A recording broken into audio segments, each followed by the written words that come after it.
an art contest. You can design the cover for my 2003 WFMU Premium compact disc, which will be seen by a ton of people. Go to friendsoftom.com for more information. I want everybody in the audience to enter, because you don't have to be a real good artist either to enter. It's not going to be judged on super skill when it comes to your artistry. Your excitement will be a major factor. So check that out. We'll talk about that later.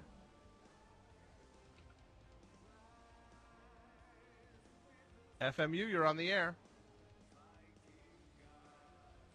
Hey, FMU, you're on the air. Oh, hi. Hi. I'm an eBay champ. What's your name? Julie. You know me. Oh, I know you. Yes. How are you tonight? Good. How are you? How should I play this? Okay, well, first of all, are you in a bidding war? No. You're not in a bidding war. I held off on entering my bid. Oh, you haven't entered your bid at all? No. When does it expire? 1 hour. Okay. What I would do is bid. Normally people don't watch their bids for. Really? Well, it depends. I mean, what you can do is the first thing I would do is search on this bidder's name and see if they're bidding on a ton of other stuff, because if they're like compulsive eBay bidder, they can't be watching all their auctions. Okay, so let's do that right now. So how do I do that? All right, let me get on. Do I click on the high bidder? Well, you see his name. I don't know if you can click on him. You may have to do a search. Okay. Click on the search. Okay, let me go to this. Let's do this. Tell me the I'll do it with you. I can't tell you the item because I don't want some. Right. I don't want some dink in my audience. Got you. Deciding to bid $11,000. Okay, so click on search. Okay, I got search. And then click on by bidder. Yeah. And type in the bidder's user ID. By bidder. Let's see here. Okay, hold on. Okay. Okay. And I guess you click search and see. Yeah, let's see how many things they've got. 1, 2, 3, 4, 5, 6, 7, 8, 9, 10, 11, 12, 13, 14, 15, 16, 17. He's got 17 items going, and they're all the same type of item. They're the same type of item? Like the same genre of item. Oh, really? Okay. Yes. So that's good. Is your genre the first thing that's going to expire? Yes, mine is the first one that's going to expire. Okay, and do the other ones expire shortly after, or? Well, the next one would be tomorrow for him. Okay. But he's got it on a number of things. He's the top bidder on all of the things, too. He's the high bidder. Okay, so he's not so worried if he loses. Oh, no, he's not the high bidder. He is, let's see, 1, 2, 3. He's only the high bidder on he or she. Well, trust me, for the thing I'm bidding on, I'll guess it's a he. I'm dying to know what it is. After you win, you have to tell me. Yes, I will tell you. Okay. All right, so this is a person who obviously bids a lot, and it won't flip out if they lose. So they may not be watching the bids. So it's somebody who's in the game. You mean they've got 53 as their number. Okay. What's your number? How many? What's your rating? My rating? Yeah. My rating is almost 200. Really? Yeah, but I've been doing it since it's been up. You know what mine is? What? 99. All right, that's pretty good. So you're gonna outsmart this guy. All right, so my assumption would be, because they're bidding on a lot of the same item, that they're not watching this. So it wouldn't kill him if he lost. Right. So the strategy that I would employ would be. Okay. See, he probably checks his email, and you know how you get an outbid notice? Yes. You don't want him to get an outbid notice. No. So what you want to do is you want to try to bid up to his max, but don't outbid him. So I don't know what's the increments. The increments are moving in 250 at a pop. Bid increments of 250. Okay, so I would very slowly increase my bids so that you try to figure out what his top bid is. Shouldn't I just blow him out of the water with 1 minute to go? That's the other alternative. What if I just go like triple what it's at right now? Well, you have to be willing to pay that.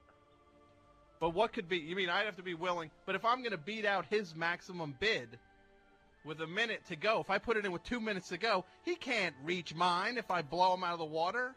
And if he triples my thing, somehow he can have it. You know what I mean?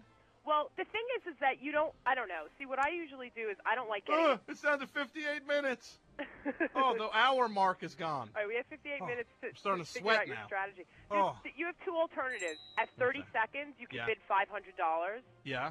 You probably win. Yeah. Okay. So you can wait till it gets to 30. But if it's at 30 seconds, what if I mess up somehow and it's like, boo? Then you can bid on all the other ones that he's bidding on. You just I don't want those. Oh, they're different. Okay. They're all different, but this is the one out of all those I want. I just looked at the other ones he's bidding on. I could care less about any of that other stuff. Okay. I need this one. Okay. Okay. If you didn't have an hour left, I would tell you if you find it right away. What I normally do is if it's something I absolutely want, I just email the seller and say, can you just take it off and sell it to me for blah? But there's already 16 bids on it. Right. They can't do it then. No. Well, I mean, they can, but it's too late now because you only have 57 minutes. I can't trust that I can get a hold of this guy. Right. All right. So you can, at 30 seconds, you can bid like $500. Okay. And hope that you're not spastic and you don't screw it up. Okay. I mean, the other thing that you can do is try to very slowly figure out what this person's top price is, and don't, if he bids, for example, $20, and you bid $20, he's still winning. Yeah. But he doesn't know that you know what his bid is. Exactly. Because I got snaked by somebody last 2 weeks ago on the same type of thing by $3. Yeah, because if you look at the bid history, you can figure out if someone's trying to. If you're watching it, they're chipping away at it. Yeah, but this doesn't sound like someone who's watching it. So let me look at the bid history.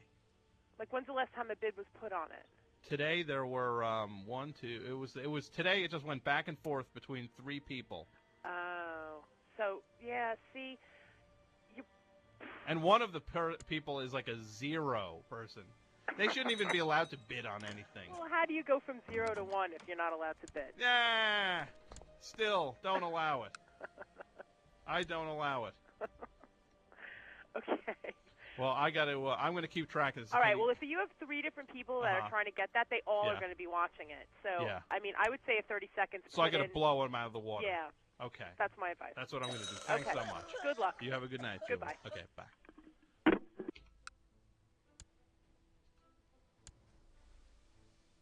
I've just been informed that my celebrity guest is on the phone, which is exciting. Celebrity guest, you are on the air. Hey, Tom, how's it going? Hey, who's this? Is this this is the secret celebrity guest, which I was? Who is this? Oh, do you want it? You want me to guess? Yeah, you want questions? Yes. Okay. Are you a member of the New York Giants? No. No. Hey, what kind of phone are you on there, buddy? Hear me? Yeah, your phone's cutting out. Can we call you back? Yeah, you could. Sure. I'm going to, can you call the number back? I'm going to hang up on you. Call the number back and we'll call you back. Okay. Thanks. Bye. Bye.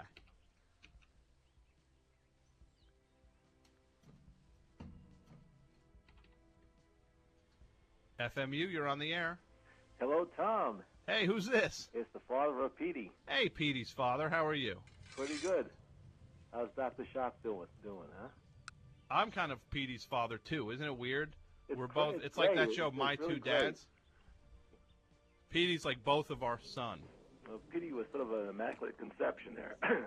Yes. I called with some eBay advice. Okay. Okay. Help me out. There's a website that'll actually bid on eBay for you. Called like eBay Sniper, those things? Yeah, you know about that. I can't trust that, though. Why not? I don't know. I just don't trust it. I don't trust it. Should I trust it? Yeah, you should trust it. They bid for you 6 seconds before the close of the bid. But close that's of the yeah. Well, I can't trust it for some reason. I'm better off blowing this guy out of the water with a huge bid.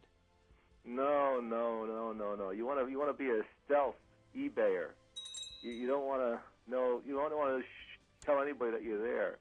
But if I do one big one with 1 minute to go, like one whopper thing, boom, they can't run with me. E-Snipe is even better. Is better than having 2 or 3 PCs at your desk and trying to manipulate the whole eBay transaction. Now, what if 2 people are using eBay Sniper at the same time? Well, it could be a toss-up if you're both if you both put the same maximum bid on there. Okay. But so you say eBay Sniper. And another reason why I say eBay Sniper is because you could also always cancel your bid. Okay. You know, if you go on eBay and you fork over $200 as a maximum, but you can't bow out. But I think it's But we're down to 5 minutes before you could bow out in East Snipe. We're down to 52 minutes now, Pops. Tommy don't have that. Are you winning the auction right now? I didn't bid on it yet. I figured I'd let these clowns hash it out. We'll get the lay of the land and then just cream them. Well, what is it? And what do you? I can't tell you. All right. Well, what do you think? What's the value? I don't want to say that either because people think I'm dumb for paying anything on it. Well, what's the current price? People are going to think I'm stupid for paying anything for that amount of money. Well, don't tell me what it is. Just tell me what the current price is. It's $198.50. Okay. How many bidders have there bid on this? 16. 16? It started at 100. Yeah. Oh.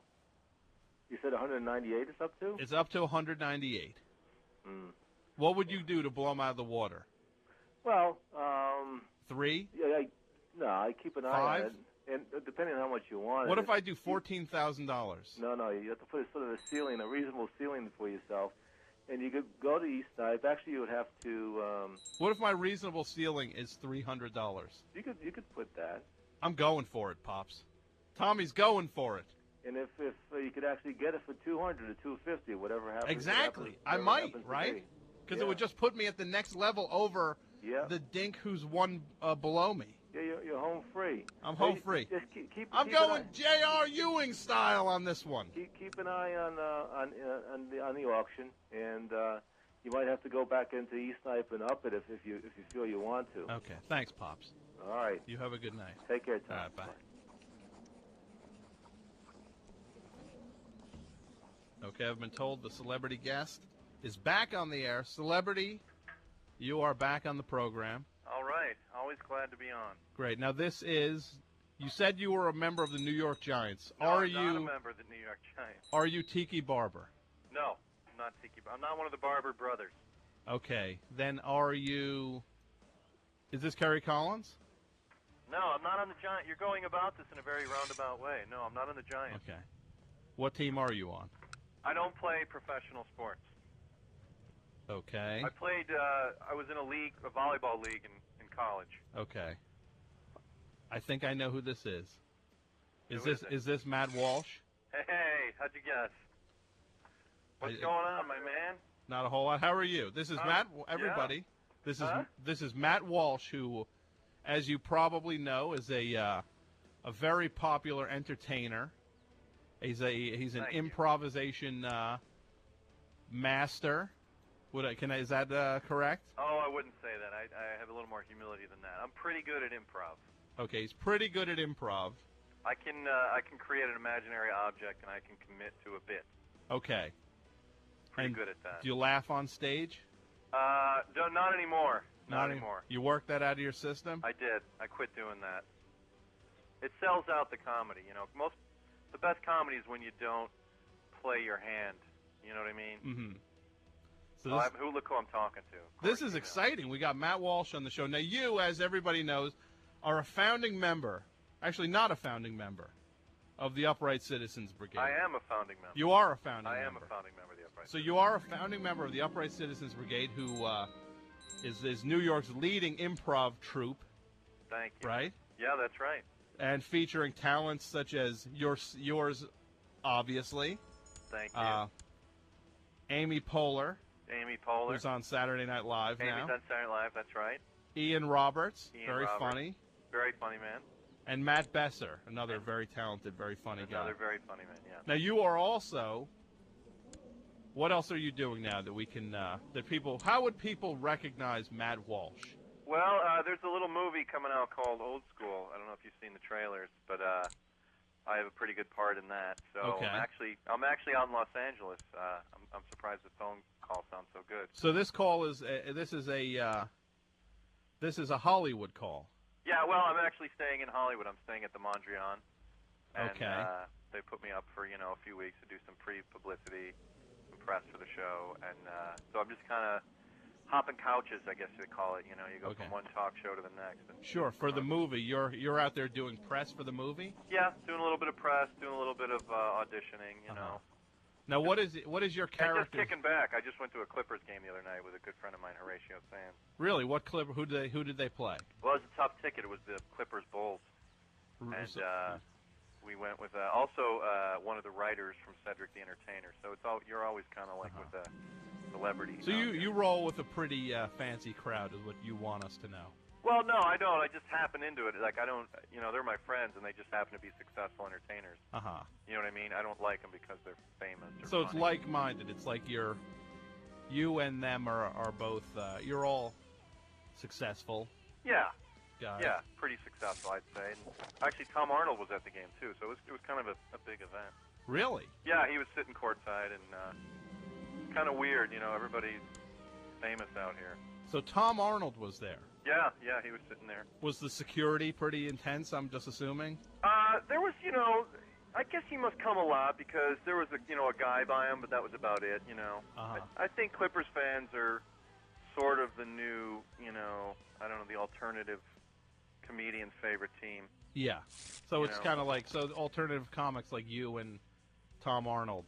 Tom Arnold and Horatio Sands and one of the writers from Cedric the Entertainer. Sure. And what's his name? That's on Fox. Jerry Minor. Oh, we know Jerry Minor. Yeah.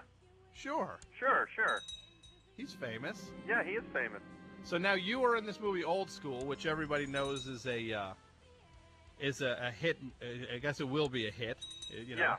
Well, you can't jinx it like that, but it's there's a lot of buzz, and they're putting a lot of money, and they're rolling it out nice. They're putting a lot of billboard money into it, and I'm getting tons of FaceTime in the trailer, which I kind of don't mind. We can actually listen to the trailer right now. Oh, really? Let's try this. Oh, wow. Excuse me. That's pretty cool. True love is hard to find. Sometimes you think you have true love, and then you catch the early flight home from San Diego. Today, Mitch's life took an unexpected turn. Heidi? What are you doing home? And a couple of new people jump out of your bathroom blindfolded. This is the trailer for the movie Old School. It's not coming through out here. I'm really sorry. How about now? Mitch, you're on the rebound. You're like an injured young fawn. Is that you? Nursed back to health, who's finally going to be re-released into the wilderness. He's getting a little help from his that's friends. Vince Vaughn. I want to thank you very much for coming to the official Mitch Marvel Freedom Festival. Okay. Very funny, great actor. Very disease-free gentleman standing by the minibar. That's Luke Wilson. Yeah. DreamWorks That's Pictures. fun. We're Okay. officially starting a fraternity. This is my house. I heard you guys are starting up a fraternity. That was me. That was Who me. told you that? So that was you, Sanger. That was me right there. That's I have you. another line if you want to roll it, play it through. Let's try to get it going here again. From DreamWorks Pictures. We're officially starting a fraternity. This is my house. I heard you guys are starting up a fraternity. Who told you that? And the director of Road Trip. We're giving out bids to 14 guys. Wait, who's this guy? He looks like he's 100 years old. Just ring the bell, you pansy. Good morning. How's that old? Oh, that was you. Right there. Let's go back on that again. That was me right there. Is that old guy a good guy? Yeah, his name's Patrick. He's been in the game a long time. Very sweet man. Very kind of like you can learn from a pro. Yeah. Oh yeah. Everybody it was just one of those casts that are so unique. From DreamWorks Pictures. We're officially starting a fraternity. This is my house. I heard you guys are starting up a fraternity. That was me. Who told you that? And the director of Road Trip. We're giving out bids to 14 guys. Wait, who's this guy? He looks like he's 100 years old. Just ring the bell, you pansy. Good morning. Now that was a party. I want in. Half these That was guys me there don't even... too. Nice That was work. me. So that's you. Yeah. What is your character's name in the movie? Walsh actually. Walsh. Yeah. And as in Matt Walsh. Yeah. So it was a part kind of written for you? Or can we I think it assume was that? I think it was originally just a small part, and I just they liked what I was doing, so they just wrote a bunch of extra stuff for me, and they just I kind of became the character, and then they were calling me Walsh on set, and then it became like a plot line, so they just said, we'll call him Walsh. It's kind of woven in. It's like a B storyline, I guess you'd call it. Okay, so you kind of assume like you're not Luke Wilson or Vince Vaughn Or Will Ferrell. You're not one of the big three, but where No. are you, like fifth? I'd be like fifth. Yeah, I'd be sixth man off the bench, maybe even. So you're like I'm like Kurt Rambis. Okay, so you're like the Kurt Rambis of this movie. Yeah. You're like the or the Joe Klein. You're like Dennis Johnson. Dennis Johnson's fat now. That's not really. Well, you're not fat. No, I'm not fat. But I think you're actually losing some weight. I did lose some weight for the role. You know, I just thought because he's a real estate lawyer, and I thought, well, these guys kind of have a little bit of ego, so I spent some time. You know, I spent like a couple days at a real estate agency, just kind of hanging out with them and seeing what they deal with, like the crises they go through. Sure, kind of getting into the character. Yeah, I even went out on a couple like calls. You know, I just rode shotgun with them, and let them deal with the customers, and I kind of tried to play invisible, and it was pretty interesting. You know, I felt like I learned a lot, and I give it up for the realtors in this country, man. That's a really dangerous, tough game. That's a tough game, but you so you brought that to the role. Yeah, well, I did. Yeah, I did a lot of work, and I was fortunate enough because they saw that I knew what I was doing, and they actually let the role expand, and they let it become a lot more. Originally, it was just nothing. It was just like a background character, and I was able to, God willing, I was very fortunate. They saw what I was doing, and they really liked it, and they created a lot more for me. Okay. But again, it was a great cast. I mean, they're really nice, like Will Ferrell and Vince Vaughn and I would go to Clippers games a lot, and really nice guys. So you filmed it in L.A.? Yeah, Los Angeles. They do it out here, Tom, because the light's better. Sure. What's that, Magic Hour or something like that? Is that what it's called? Well, Magic Hour is at sundown, yeah. Okay. That's the golden hour.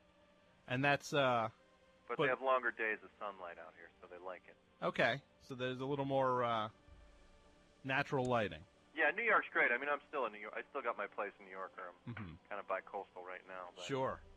Now, a lot of guys do that. A lot of guys have. Tim Robbins has a place out here, and in New York. Matthew Broderick and Sarah have a place out here in New York. So we all kind of do it. You bounce back and forth. I should say we're joined. Pretty exciting. We're joined in the, on the show by Matt Walsh, who is. Star? Can I say star of Old School? You could say co-star. I think the stars are, like you said, Luke. They have more cue. They have a little more heat on them. Yeah.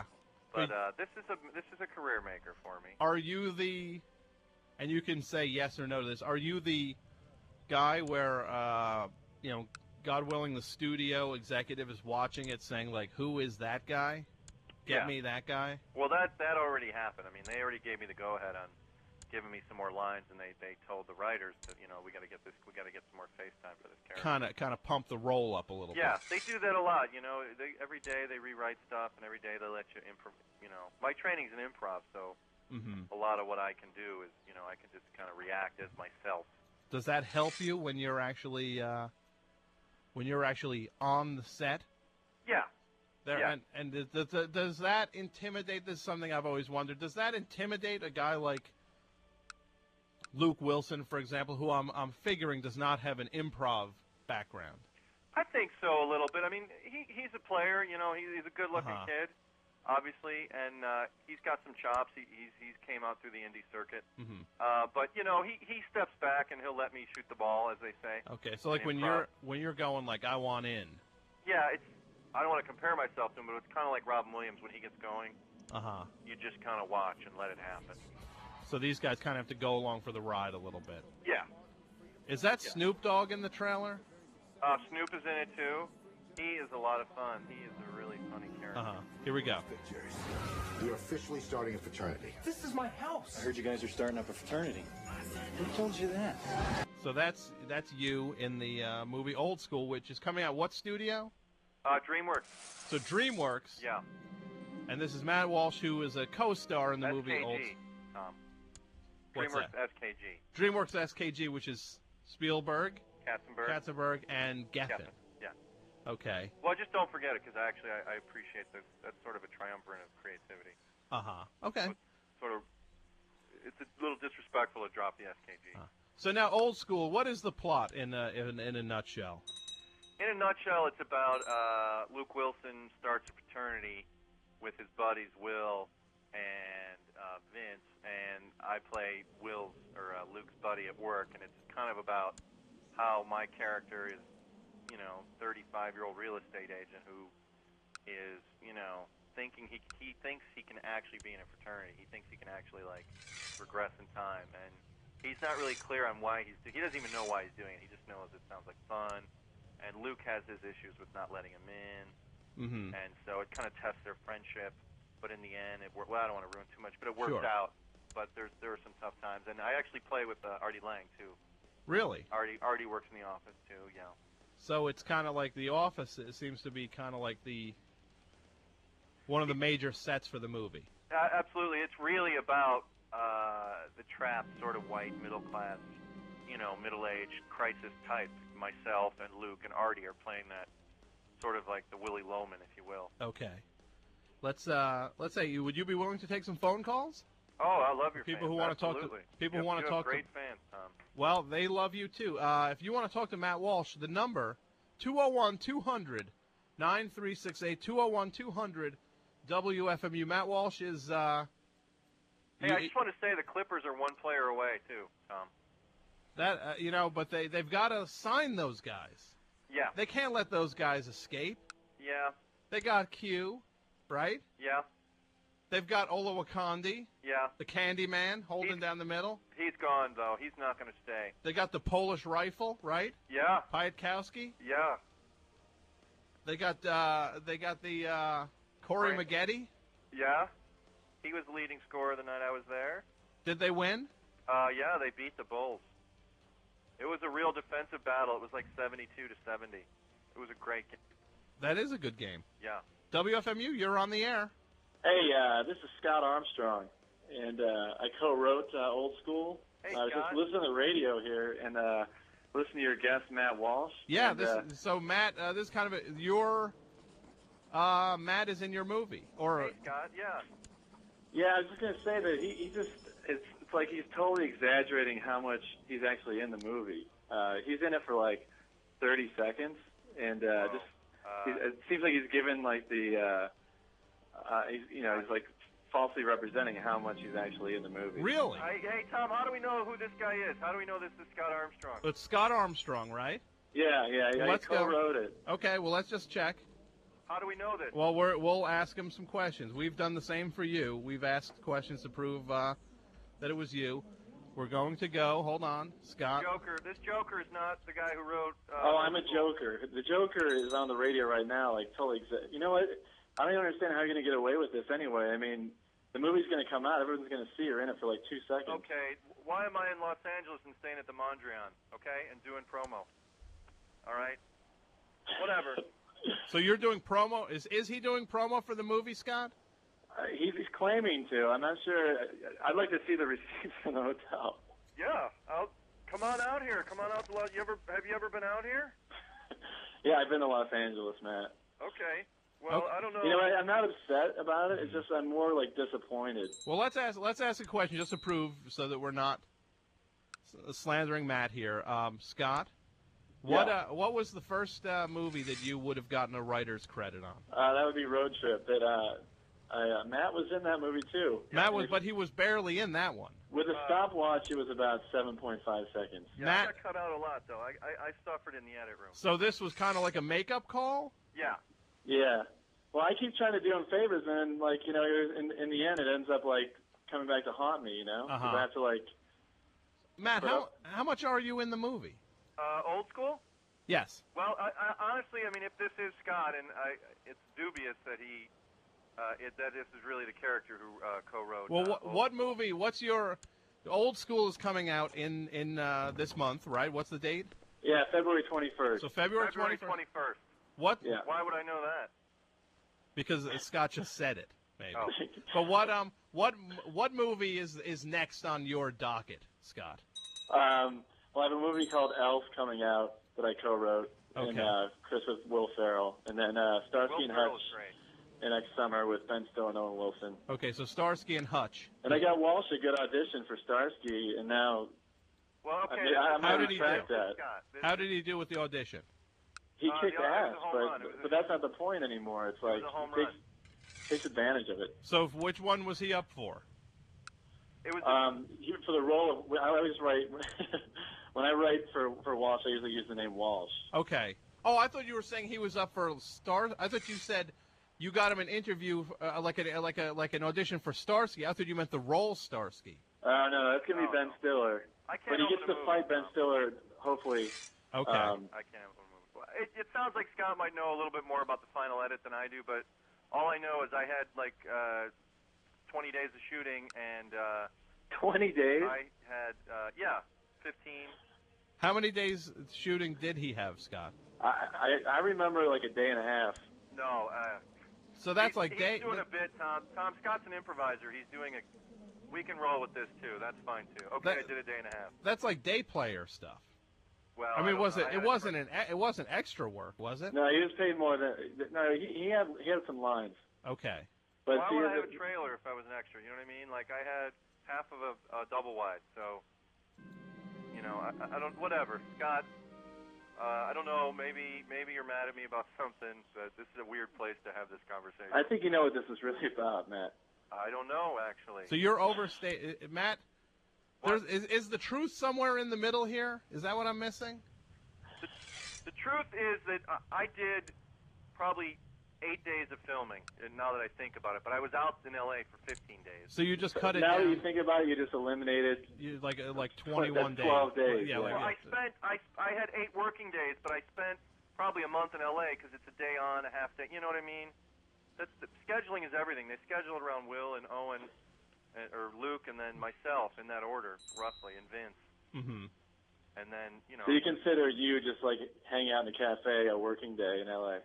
Well, yeah, you know how it is. I had my beeper on, so they could have called me. But, I mean, whatever. The bottom line is, I mean, if Scott saw the final edit, you know, I'm going to the premiere, I'll be really surprised, you know, if I'm only in it. I'm not sure. I would, from the list I saw, I don't think you're invited to the premiere. Well, I don't think the invites have gone out yet, Scott. So the invites are out, man. Where and when is the premiere? Or don't you want that said? Oh no, it's going to be February 13th at the Man's Chinese Theater. I think it's February 13th, Tom. Okay. So See, I just said that, and then you just repeat what I say, and you act like you knew it all along. There's like a delay or something. I know what you're saying. The premiere's February 13th. From what I heard, my manager told me that the invites haven't gone out. You just heard me. Whatever. Yeah, that's Now this is undeniably Matt. Don't say whatever. This is Matt undeniably in the movie, though, right? Let's just for a second. We'll hear. That is true. Okay. That's the one truth he's told tonight. So I heard you guys are starting up a fraternity. I told a lot of Who told you that? And the director. I'm in a significant amount more than what I appear in the trailer. Okay. Is that true, Scott? Actually, the one scene in the trailer, that's the entire part, basically, except for one small smidgen of a thing. So he says, I heard you're starting a fraternity. I want in. Exactly. Yeah, that's his line. What is that? I heard you're starting a fraternity. I want in. That's 9 words. Hey, yeah. That's not true. I don't care if you wrote the movie, Scott. That is not true. I don't care if you saw the final edit. That's not true. Good luck getting into Starsky and Hutch, man. Whatever. I don't need that. I'm putting the kibosh on Walsh. You I might don't have need that movie. I don't want to be in Starsky and Hutch. You know why? Because they made it 20 years ago. So that was a little dig then. Yeah. That was like a little. That was kind of. Was that like a bridge burner there? I don't care. Yeah. I don't really care, Tom. That kind of felt a little bit like a bridge burner. Scott sounds like a Laker fan, if you ask me. Yeah. Well, you know, I think I kind of remember you being a Bulls fan. It's kind of charming to hear you jump on the Clippers, especially when you went to see them play the Bulls. I guess since they're not on top, you're off board now. The Clippers are an alternative underground team, and they're where the real celebrities are. Well, thanks for calling, Scott. I'll. You know, I'm actually out to dinner right now. Like when we drove up together with Rob Corddry from The Daily Show. Oh, I know Rob. He's a good man. Yeah, he's a good man. From The Daily Show. He's Rob Corddry, and he's in the movie, but he doesn't talk much, and he's not out there like selling himself. Now that's a guy. Do you work with Rob, Matt?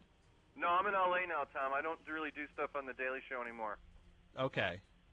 So I'm in Los Angeles, so you know. It's kind of hard to do stuff on The Daily Show when you're in Los Angeles. Well, yeah, I guess it is a New York-based show. Yeah. Hollywood Walsh. Well, it's not Hollywood. Scott, I don't want to argue. I mean, I don't think I'm going to forget who gave me my first break. I mean, I don't want to be like this. I just thought like that, to say I'm not invited to the premiere is like insulting. Cause I don't decide that stuff. You're hardly in the thing. Whatever. I'm just more hurt than anything. Well, get back to your dinner, Scott. Thanks for checking in and calling him on. All right, thanks. Tell Rob Corddry hello. Okay. So, where is Tom? Tom? Yeah? Honestly? Uh-huh. There's a 50% chance that wasn't Scott Armstrong. Really? Of course. I mean, everyone knows who's writing Starsky and Hutch, and everyone knows who wrote Road Trip. I mean, anybody, and your fans are really intelligent, any internet, surfer could pick that stuff up while he's listening. Uh-huh. Because Scott is a really nice guy, and he's really funny, and he wouldn't be so, tedious about, and he wouldn't lie. I mean, bold-faced lie. Mm-hmm. I mean, liar. It's kind of disturbing. Yeah. So I've always known you to be, an above-board guy. So. Exactly. I mean, you've seen my impromptus or my improvisations. Sure. You've seen me do sketches. You've seen my sketch comedy. Yeah, you're funny. I've called you the funniest man in America. Yeah. More than once. Truth in comedy is my credo. That's what my coat of arms will say. Well, that's not your credo. That's a credo you've adapted from somebody else, right? I don't know who said it first. I guess somebody might have said it first. I feel like I said it first, but it doesn't matter. Uh-huh. Doesn't matter? I don't think it matters. Yeah. I should say we have Matt Walsh on the air with us from the movie Old School, which is opening on February 13th to premiere, and it'll be nice to see a lot of. Because the funny thing about it is, we filmed this movie months and months ago, so it seems new to everyone. But I literally haven't seen Will Ferrell or Vince Vaughn for 7 months. Since we wrapped. Since the filming, yeah. The wrap, they call it. FMU, you're on the air. Hey, Tom, it's John Benjamin. Hey, John. How are you? I'm doing okay. This is, John is also a New York comedy performer. Mm-hmm, yeah, I know Matt. Tinkle. You do Tinkle, right? I do sometimes do Tinkle, yeah. Or I was one of the founders of Tinkle, actually. Which is actually, we'll get into that in a minute, about Tinkle versus the... Matt, you got fired from The Daily Show, didn't you? What's that? You got fired from The Daily Show. I do freelance. No, you don't. The Daily Show. You got fired. Well, whatever. You can look. What do you mean, whatever? You said to tell that other guy, don't say whatever. Talk to Ken Trush, okay? Who's that? My manager. Your manager is Ken Trush? Yeah, why is that funny? Did you... no, that's good. I'm laughing because it's that good. Oh, okay. Because he's one of the best. So you did get fired from The Daily Show? That's not true. I have a freelance contract with The Daily Show. I've been in L.A. Why are you doing this bit, Matt? What bit? This bit that you're doing, calling in to Tom's show and what bit? Pretending you were in old school. Not for Tom. Play the... John. What do you mean? This isn't like... You are doing a bit because you called me earlier today and said you were going to do this bit. Are you calling from Janine's house or something? Is this are David Cross and Janine listening? Who's Janine? I feel like you're doing a bit. No, I'm not doing a bit. I'm feel calling like you're from my trying house. to be the funniest guy in the living room, and you have your friends sitting around. I'm the only one in my living room right now. How do I know that? Because... I guess you'd have to take him at his word, which... Well, we've had one imposter call tonight, so how do I know John's alone? I know Scott Armstrong. I know that guy, and I think he was part of your bit, too. Scott Armstrong? I'm calling to tell you that you called me earlier today and asked me to do this bit. Really? Where you call in and pretend that you're... Not pretend. You were in Old School, right? He's in the trailer. Right. Play the that's trailer. It. You're in the trailer. Let's hear the trailer. Tinkle is Sunday nights, too, at the piano bar. Road Trip. We're giving out bids to 14 Sundays guys. 8. Wait, who's this guy? Right, you should be as what? Get in line early. Here comes Walsh. Good morning. Now that was a party. I want in. Half these guys don't even go to the school. I promised my wife... So you said, I want in. You said, I want in. Yeah. You had one line in that movie. No, I didn't have one line. It's a trailer. Did they list every line of Luke Wilson's in the trailer? No, I know, but I'm saying you did have one line in that movie, right? Huh? You just have one line in that movie. No, that's not true. Which is fine, because there's probably more lines than you've had in any other Hollywood movie, right? It's first of all, it's not a Hollywood movie, okay? Well, it's made by a Hollywood studio, and it's a big budget movie. DreamWorks isn't as big as Universal. I wouldn't call them a Hollywood company. They're based out of Hollywood, right? I will say Their offices are not in Hollywood, no. You were just bragging about how you were out in Hollywood. I'm staying at the Mondrian, which is in Hollywood, but DreamWorks offices are closer to Santa Monica. Right. So I think you're just that's vaguely splitting hairs.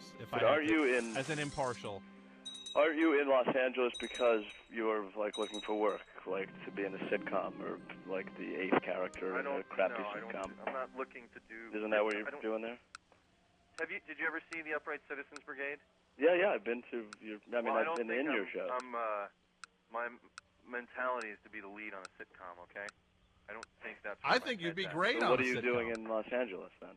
I'm auditioning for other one-lines in films that your friends wrote. What's that? Auditioning for other one-line parts that in movies that your friends wrote. That's a joke, obviously. No. What do you mean joke? Obviously. It's a joke. Of course I'm not. I don't do. Okay, I'm asking you why you're doing this bit again, because you did this same exact bit on Tom's radio show, which we both know, a month ago. A month ago? Where you were promoting something that was kind of fake, and then you asked people to call in. And I was one of those people. What was the? And I was wondering why you're doing it, repeating the same exact bit. What was I promoting? On Tom's show. What was I promoting? Well, I don't know, Tom. What was he promoting? His Daily Show special? The Daily Show. That wasn't a month ago. I had a Daily Show special a year ago. Right before he got fired. And then I decided right to before he got fired from the Daily Show. I go off and do movies. I'm gonna. Last time I did your show, Tom. But you made it sound like the Daily Show was this big. The Daily Show special was a big event thing when it really wasn't. Just like you're doing now. I guess if you don't think opening a movie is a big deal, then it's not a big deal. I think I can. No, I mean you're saying that you did the thing about that you had a big part in the movie and you really just have one line.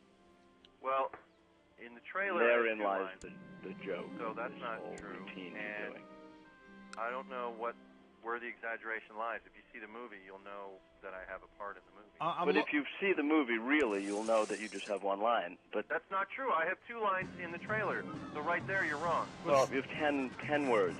Tom counted them, and that was the writer who probably. I heard you're starting a fraternity. That's 6. It wasn't the writer. I want in. That's +3 is 9. It wasn't the writer. Who wrote the movie? Scott Armstrong did. I verified that was Scott Armstrong with my call screener and on the air.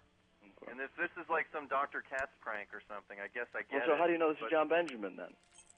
Exactly. It sounds like a Dr. Katz. Oh no, this is John. This is me, right, Tom? Absolutely. Yeah. Because it's an unmistakable voice. It's a pretty recognizable voice. John, is this pretty something much you're the going to voiceover animate voice later, like this phone conversation? Of this generation. What? Is this something you're going to animate later and put on Comedy Central for like Dr. Katz? This conversation. Wasn't Dr. Katz like 5 years ago? Kind of, yeah. But I mean, I feel like you're doing Maybe a prank, more. like a Dr. Katz. But I still get promoted. Hey, I'm looking here at the cast listing for Old School. I'm going to name. I'll name everybody: Luke Wilson, Will Ferrell, Vince Vaughn, Ellen Pompeo, Sarah Bryan, Sidney Bryan, Craig Kilborn, Juliette Lewis, Leah Remini, Patrick J. Adams, Robert Baker, Matthew Carey, Rob Corddry, Martin Cummins. It's Rob Corddry. You mentioned that guy, right? That's a typo. Elisa Cuthbert, Andy Dick, Lisa Donats, Dan Finnerty, Patrick Fischler, Rick Gonzalez, Jesse Heyman. Okay, so we go, okay, down. There's one guy above your name on the thing, Doug Wax. I know Doug. Who plays a paramedic. Yeah. He's a good actor. Yeah, he is good. He was fun to play with. What does play mean? What does play with mean? I think that's an improv thing, right? Yeah. Play is what we do for a living, John. Like I played with Artie Lang. I played with Doug Wax. Play is what we do. And Rob Corddry, yeah, is also in the movie. So you were the second to last name on the entire cast list. It's alphabetical. I don't think that was an alphabetical list. Well, it probably got got jumbled when you downloaded it. Well, maybe it was alphabetical. Hey, now here's something. You have a show. Can you convert it to a different text? You have a show. What's that? Did you convert that cast list into a different text? No. Sometimes It sounded alphabetical, Tom. It might have been. So, in Matt's defense, okay. It's 1 point for Matt Walsh. It's not about points, John. There is a Sunday night. I'm just playing, Matt. What? I'm just playing. Are you playing? I'm playing. Well, am I playing? Okay. I'm not playing. That's a little bit. That had some teeth to it. What had teeth? What I just said? Little bit. Well, because he said it first. I didn't say. No, I know. I just it had some teeth. I feel like Look, I'm not complaining. I'm not complaining. Hey, there's kind of a New York Sunday night comedy war going on on the scene right now. Yeah, but I mean, honestly didn't call to promote my show. Okay. I called to attack Walsh. Okay. For repeating the bit that he has already done on your show, which I find.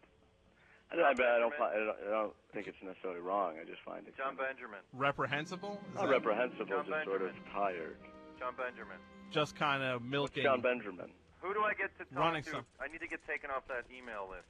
What email list? Tinkle. I get like 3 Tinkle emails a week to promote the show. Must have requested it. I don't control the email list. Well, could you tell them to stop promoting it into my email? I don't want to get it anymore. Why not? You don't want to go to the... You were in the show. I did the opening show as a favor to you. Mm-hmm. But you have your own Sunday night show, which is Ass Cat. We have Ass Cat, yeah. Which is kind of an improv show. Yeah. But now I guess Ass Cat's kind of like... Nobody... You're not even in New York. So no, I have to be out here. So Ass Cat's like kind of a little bit... Yeah, kind of old yesterday's news a little bit, would you say? It's news. I guess if it's yesterday's, it's a different crowd, though. Wait, so let me just backtrack for a second. It's still a different crowd. Let me just backtrack. It's more of the Matt, hold young up. college-age audience, and the Tinkle crowd gets sort of like the alternative rock crowd, I just want to backtrack just so I'm clear on everything. Please, I would love you to be clear on You everything. had one line in Old School. Not true. Go ahead. And you called up Tom's radio show to say... Not true. Like fake promote this movie that you only had one line. About the show. Actually, and then you had the writer, because you knew him, he's a friend of yours, call and say, no, that wasn't the writer. Actually, that must have been prepared writer, beforehand. You must have called that guy and said, like, will you please call in? Do you honestly? And I'm going to be pretending to promote the movie Old School, and then you call me on it, like, you only had one line. Do you honestly think that people don't know that you're the one who sends out the Tinkle email? I will point out one discrepancy in what you just said, Matt, is that I don't have an assistant, actually. What's Gary? Gary on My Wayward Son. I don't know what that is, but I don't have an assistant, and you... Gary? Tom, I feel like you're selling me out. I'm just clarifying. I was selling you out. I'm just clarifying. I was selling you out. I don't think Tom was. Probably Tom had no idea that he knew you were going to call in. But this is news to me. I mean, I did know that it was a guest was coming on. I did know it was Matt. I was playing when I said it was a surprise celebrity. It's like a gag. Yeah, well, I pretended it was a surprise celebrity. Is this I like knew it was going to be Matt. deconstruction comedy? Because I don't really get what this is about right now. Well, what do you mean? Is it something like a Tinkle deconstruction comedy bit? Like where you deconstruct... Oh, so why is everything a comedy bit? So you're going after... I would listen to Tom's show. So that was going after Tinkle a little bit. No, I was actually going after Pajama Jam. What is Pajama Jam? Pajama Jam is another email I get every week. Really? I get 2 emails from Pajama Jam and 3 from Tinkle. What is that, like a Viagra thing? Like free Viagra? No, it's reduced not. rate It's a show that you host. Is that like an enlargement thing, like penis enlargement? That's funny. That's actually a good bit. No, you're playing dumb. It's your show you do at Cinema Classic. Well, I have no idea what you're talking about. Really? That's correct. Tom, can you go to Pajama Jam website? John has a website. What is it called? Midnight Pajama Jam. Okay. .com. So www.midnight. Pajamajam.com. And what does it say? Pajamajam.com? Yeah. Unfortunately, you're going to be on their email list once you log on to that website. That's not true. It's a very aggressive marketing site. Very aggressive. Okay, hold on. So, while you're looking up... Okay, it's loading up. While you're looking up that, Tom... Sorry, no results were found containing midnightpajamajam.com. Wow. There you go. Check your spelling. But that's a cute try name. using synonyms. Check your spelling. Okay, well, let me try again. Try midnight, N-I-T-E. Okay.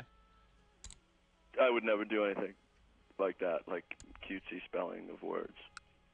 You would never spell something with cutesy spelling? I would never do cutesy There's spelling. nothing there. It just keeps coming up. Sorry, no results were found containing Midnight Pajama Jam. Well, Matt, I guess I don't want to interrupt your gag. So is that... I don't know who else you had to call in besides me.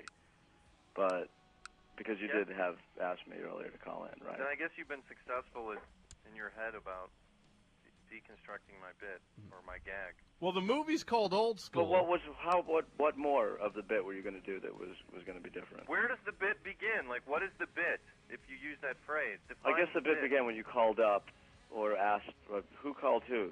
Tom's assistant called me. I don't have an assistant. You emailed me on Saturday. Who answered the phone, Tom? That was your assistant? You emailed me on Saturday and asked if you could come on and fake promote Old School. I feel like you're... Do you have that email, Tom? That's not here. No. Well, you probably could. You have that email, I assume. As if it's at home, absolutely. I mean, I can't imagine. Is anyone else calling in here? There's a couple calls coming in. Can you take them right now? Let's see. Tom, don't let John run your show. Oh no, I'm running my show. Don't worry. Okay, FMU, please. You're on the air. Yeah, hi. This is Jeff, Staten Island. I had a question for Matt. I really like Todd Phillips' earlier films. He did a lot of those documentaries, like Frat House and Hated and Bittersweet Motel. And then Roadhouse is or Road Trip is kind of funny and all, but I was curious if he had any plans on doing any more of the more like the earlier documentary type stuff farther in his career. I think the next thing he's slated to do is Starsky and Hutch, and then after that, I think he's already writing something. So I don't think he's going back into the documentary vein for a while. I think we lost Benjamin there. Let's try one more call here. Sure. FMU, you're on the air with Matt Walsh. Hey, man. I was just wondering if about the Daily Show. You guys were talking about it earlier, and whether you're going to carry on with that. Yeah, that guy was going to sing "Carry On My Wayward Son," so I kind of... Oh, you knew that guy? Yeah, he's like a frequent prankster to the show. Oh, I like that. FMU, you're on the air. Yeah, hey, it's John Benjamin. Hey, John. I don't even understand how you're answering questions about Todd Phillips, who I bet you barely know. I do know Todd, actually, and I how do you know have Todd's him? phone number in my cell phone. You do? And So you're just friends with Todd. And but now people are calling in under the impression that you do have some authority over this movie Old School, and you had one line. I didn't have There's one probably line. thousands of people who had one line. Hey, Tom. Can I ask you a question, Matt? Can I tell you one thing? Yes, quickly. You know at Tinkle on Sunday night they did jokes about the space shuttle. Well, that's like I'm just telling you. You're just trying to blur the discussion here. No, first of all, that is you wrong. the kind of character that you're talking to. No, we did do jokes about not the one that recently crashed. We did jokes about the other one that crashed. Well, why would you choose this time to make those jokes? That's not the argument we're having here, and I've heard you say plenty of un-American things, Matt, and I don't think this is the time. Tom, I think it's pertinent. I think you're blurring things. I just want to ask you a question. I consider you a friend, right? Yes. Were you just using this show as like a bit? What? Using your show as a bit? Yeah. That's what I find exploitive. I think that's a valid point, Tom. I can only tell you that Gary or Carrie called me and wanted to see if I wanted to talk about Old School, and I said sure. Well, why are you saying that? Saying what? About the Gary or Carrie that doesn't exist. I mean, that didn't happen.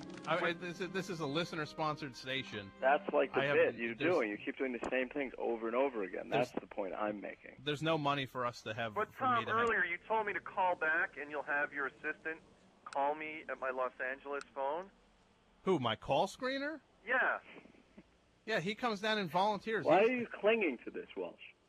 Clinging to what? Like the idea that you're doing this bit on this show, and it's meaningful in some way. You know, I'm gonna. People weren't even calling in about this dumb bit. They were calling in about like somebody they heard the Daily Show mentioned. Dumb bit. Again, what makes it dumb? I guess is all. I want no. Honestly, I got to tell you, I really don't want any part of this from any angle. Really?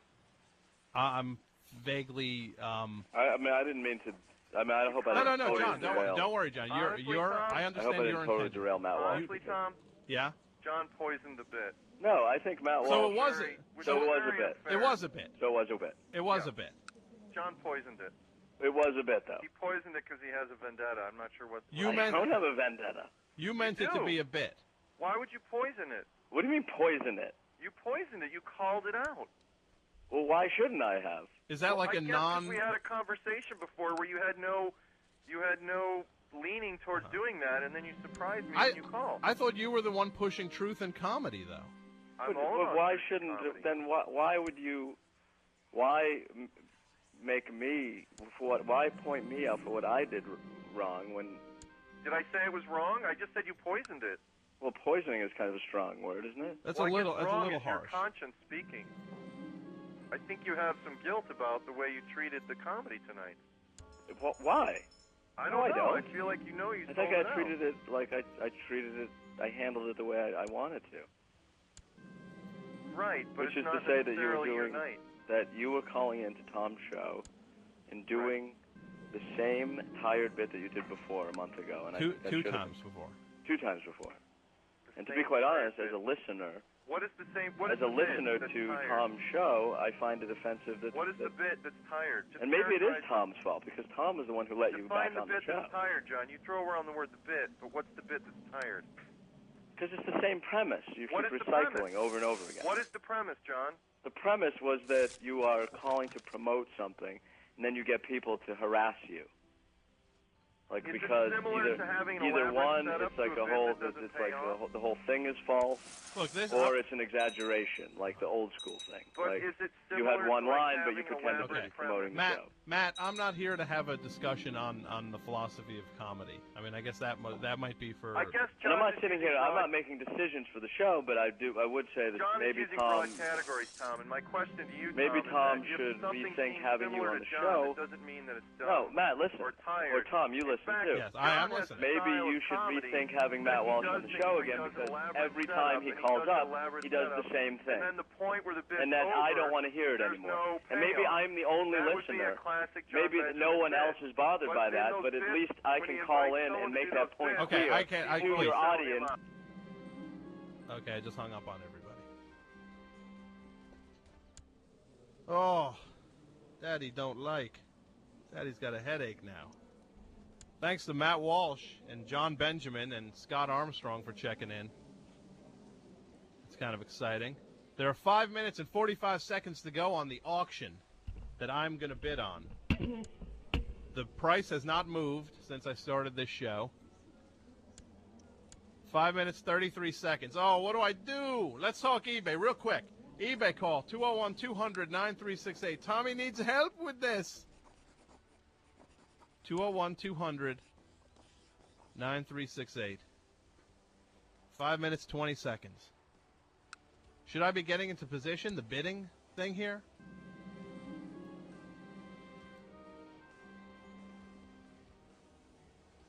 At what mark do I start actually typing in the bid? Oh, I got such a headache now. Oh my God. Man.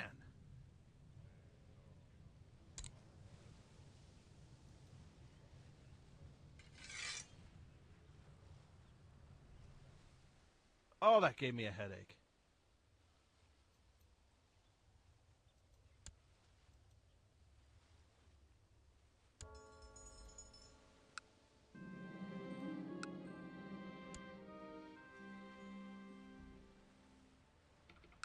FMU, you're on the air. Hey, Tom, it's Matt. Oh, I'd rather not go on with this.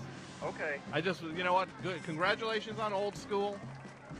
I just wanted to apologize if it went the wrong way. That's all right, buddy. Don't sweat it. Old School. I can't wait to see it. Okay. It's coming in theaters Bye-bye. now. How many scenes are you in it? Oh, he hung up on me. Okay. 3 minutes and 56 seconds to go. Oh, I'm scared. I'm scared. What if I mess up now and I don't bid? Like if all of a sudden I can't do radio and eBay at the same time. FMU, you're on the air. Yeah, Tom. Hey. Hey. Tom, do you ever feel like your head is burning because you're thinking so much? Oh, my head is killing me right now. Yeah, I think you make life really complicated sometimes. See, I don't want to. I'm an amateur psychiatrist. Who is this? Listener Brian.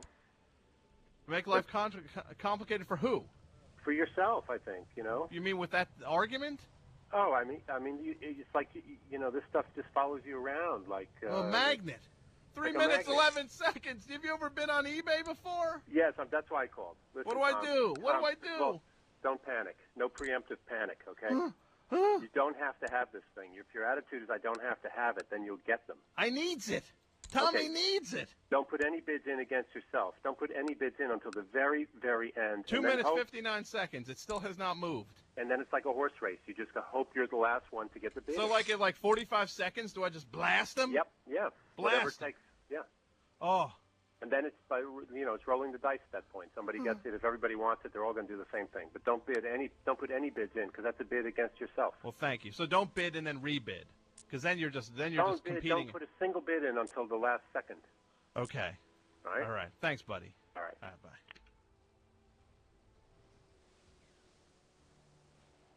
What do I do? You ever bid on eBay?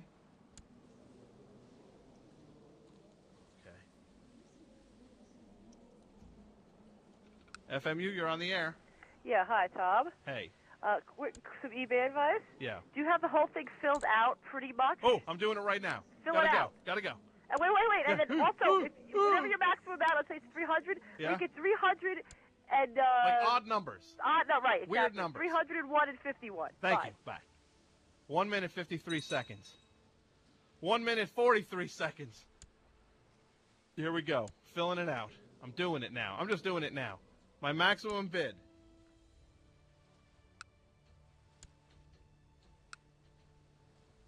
Look at that bid. That's a whopper. Holy guacamole. Ain't nobody can compete with that bid. Hold on. No! No!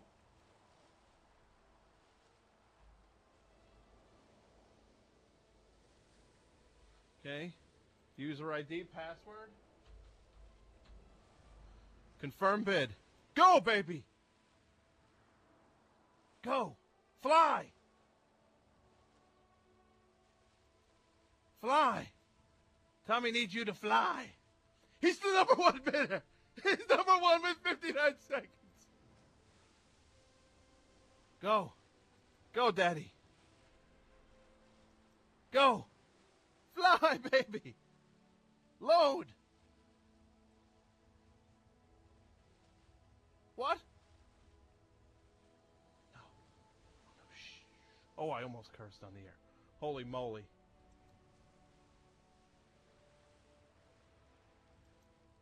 Am I the high bidder? I might have just lost it.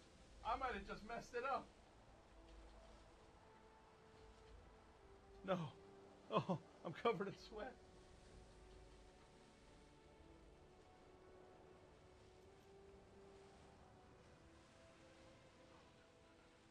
Oh, no.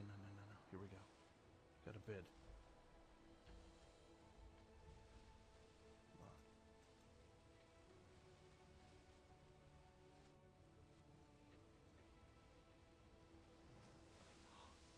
I won it. I won it. I won!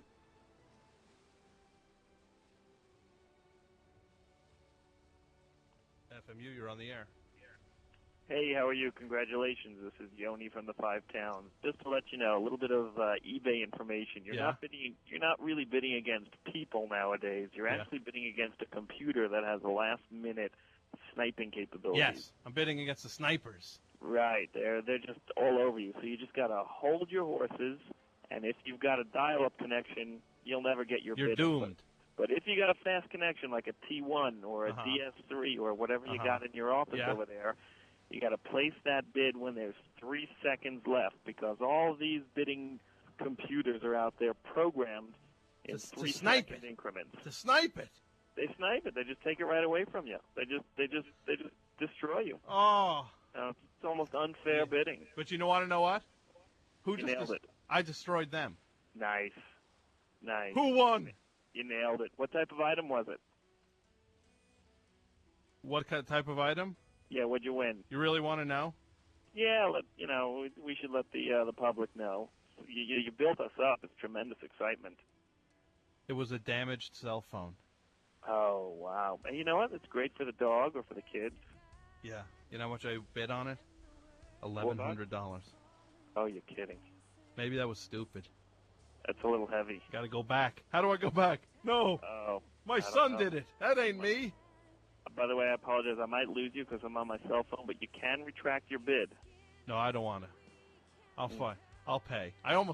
Holy guacamole, I almost said a word I shouldn't have said on the air. Like I was in such eBay fever, I almost dropped a bad word. It just takes you over. I sold my sneakers for $100 that were 2 years old. Really? So eBay fever just totally takes over with anyone. Well, thank you. And you know what you do if you don't want it? What? Just put it back on eBay. Someone else will buy it. And hope there's another sucker like me. Absolutely. Not suckers. This is creating the free market system, which is tremendous in the United States. Thanks a lot. All right, take it Thanks, easy. buddy. Okay, bye. I will say the listener response to the Matt Walsh segment couldn't be lower. I'm getting all kinds of emails. Flush this loser. Thought you'd never hang up on that guy. Thank you, finally.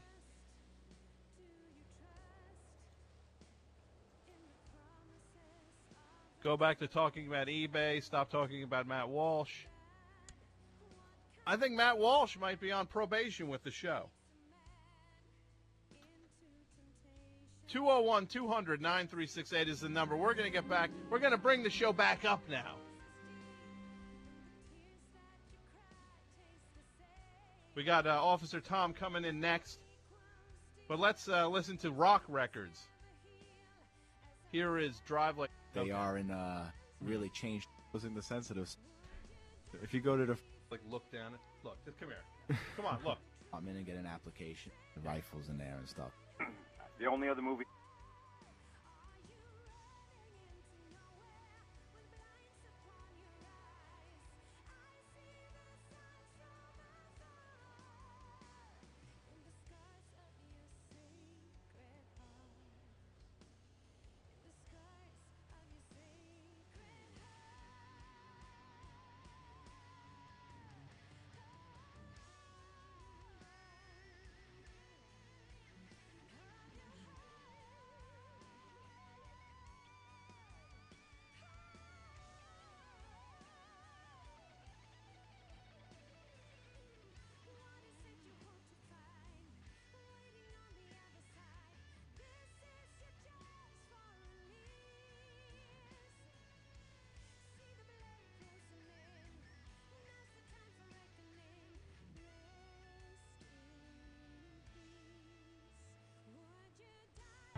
Hey, everybody. This is the best show on WFMU here on WFMU, 8 p.m. to 11 p.m. My name's Tom Sharpling. I'm here with you. I will not be your host for the full 3-hour installment tonight. From 9 to 11, we will have an exciting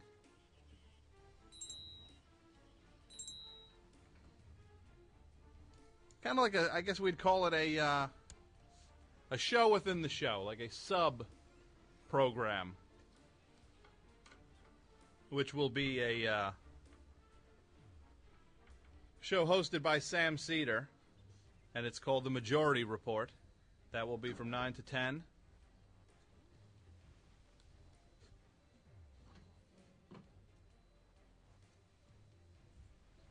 Hey, we just heard from P-Lander Z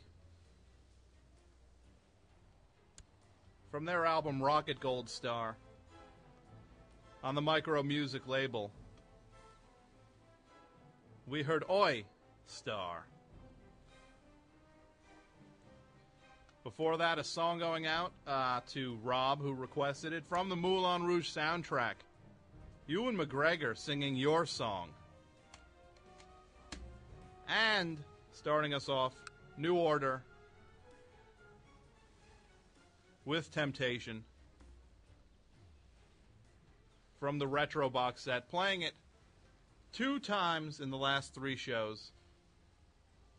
I needed to throw a quick record on there, and to tell you the truth, I hit the wrong button, but it's not the worst song in the world to hear 2 times in a month.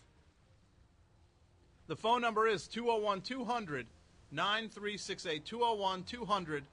201-200-WFMU. Email, you can just go to friendsoftom.com and hit Contact Tom. That zaps the email to me like that. Just like that. Just like that.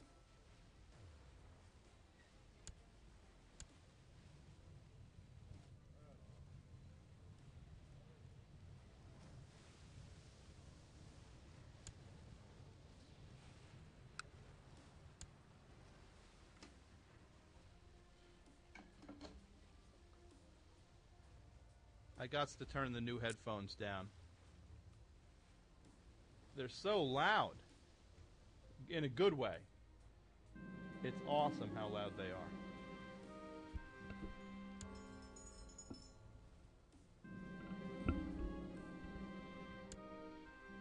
are. Okay. I'm just getting my bearings here. We had a lot of tech stuff going on for the last 15 minutes.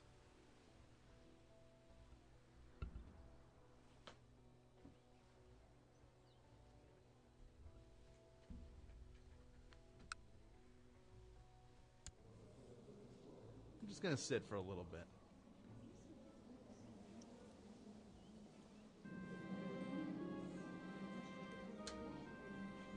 Think.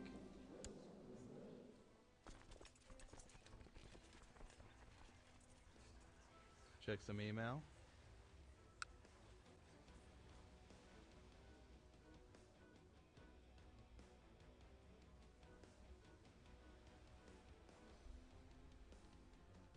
I am joined, as always, by Matt, who is helping out. Executive call screener, Matt. Thank you, sir. Hey, Matt. Can I ask you a favor? Can you shut that door, please? That one. And is the radio on out there? Like you hear it through the speakers out in the library? Not at all? Because I hear it bouncing back. Oh, it's in the hallway? Okay. Okay. Thanks, buddy.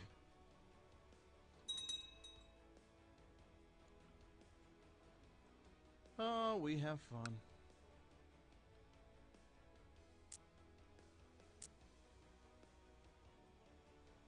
What is this? I'm in somebody else's email account. Look at this. Wow. I can actually read. It's a DJ here at the station. I'm looking at all of his email. Wow. Should I read some of it? Would you read somebody else's email if the account just popped open? You know what? I'm gonna. No, I'm not. I'm not gonna do it. I wouldn't want somebody else to do it. So I shan't.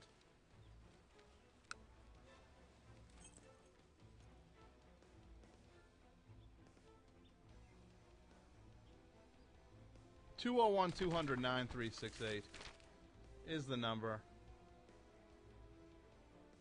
Best show in WFMU here from 8 to 11. But tonight, we have a very exciting guest, Sam Seder. The Majority Report, 8 to 9. One man railing against the system.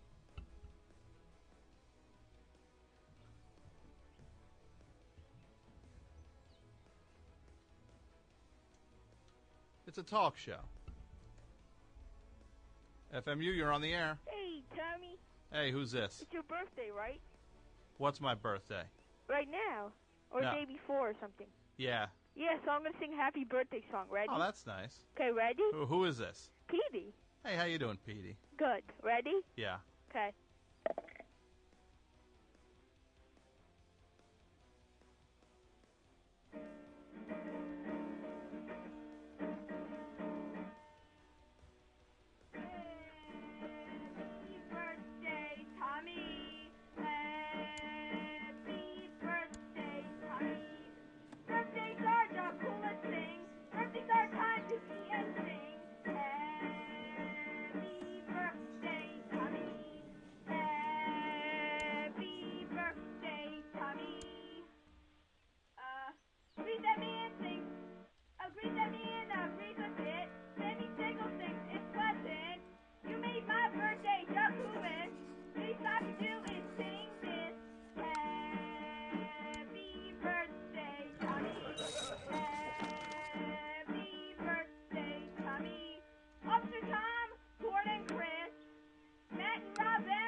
Hear that? I love it. Yeah.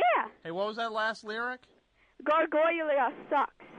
Wow, you're dropping the S-bomb now in conversation. But you are the getting guy older. on the message board? You're getting older. Hey, Tommy, you know the guy on the message board? Yeah. Gargoyle? Yeah. Yeah, the evil guy. The guy who goes to friendsoftom.com's message board? Yeah, so I had to yell at him. Did you yell at him? No, I just yelled at him right now. Oh, in song. Yeah. So you kind of zung him in the song. Yeah. Well, that's a very nice birthday song. Okay. Well, I guess that's all for now, Tommy. Is that all for now? I got to say, Petey, you gave me a movie. Yeah. A tape of some of your movies. Mm-hmm. I watched the first 2 movies on it. They're already bad, right, Tommy? I got to say, I don't like it. Really? I love it. Awesome, Tommy. If you have the time, watch the Grammy movie, okay? The Grammy movie? Yeah, it's the one after the big blank space. Okay, after the half hour of blank space. Yeah.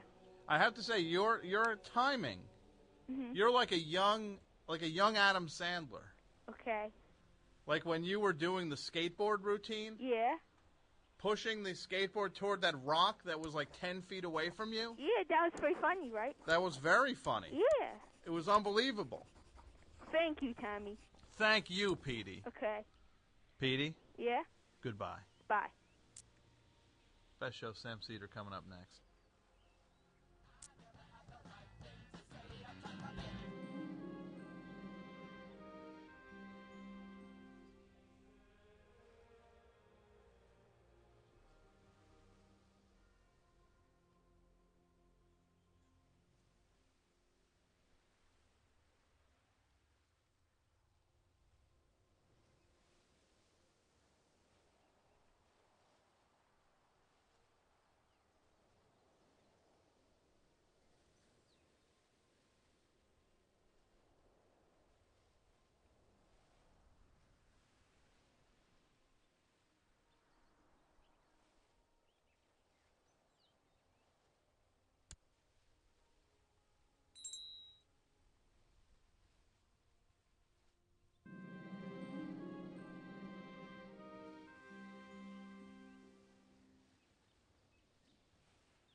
Hey, everybody.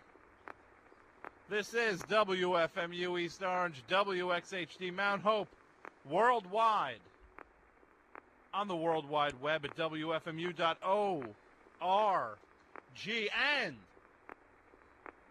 you are about to listen to the best show in WFMU, hosted by Tom Sharpling. He's going to be in a few minutes. But in the meantime, I'm going to need you to just hang tight and get ready for this.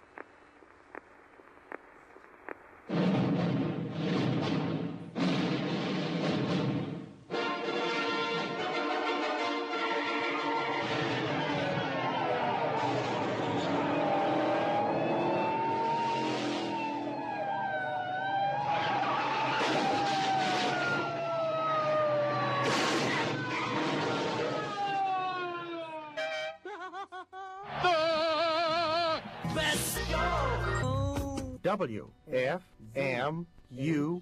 The best show. WFMU.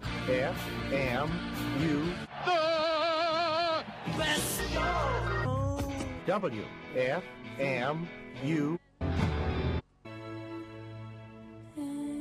Their new album is called Pig Lib. It's not out for a few more weeks. But you get the advanced taste of it here. And we heard the song Do Not Feed the Oyster. Sally Crew and the Sudden Moves before that. The album's called Drive It Like You Stole It. And the song is called The Loan Sharks. Good stuff.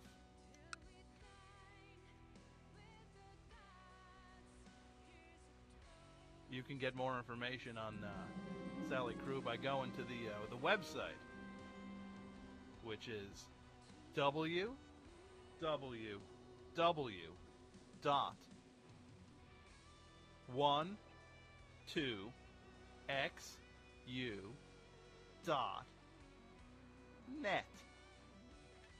And starting us off before that, Teenage Fan Club from their first album, their first smash single, Everything Flows.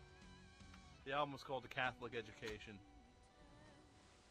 And you're listening to the best show on WFMU. My name is Tom Sharpling. We are here till 11.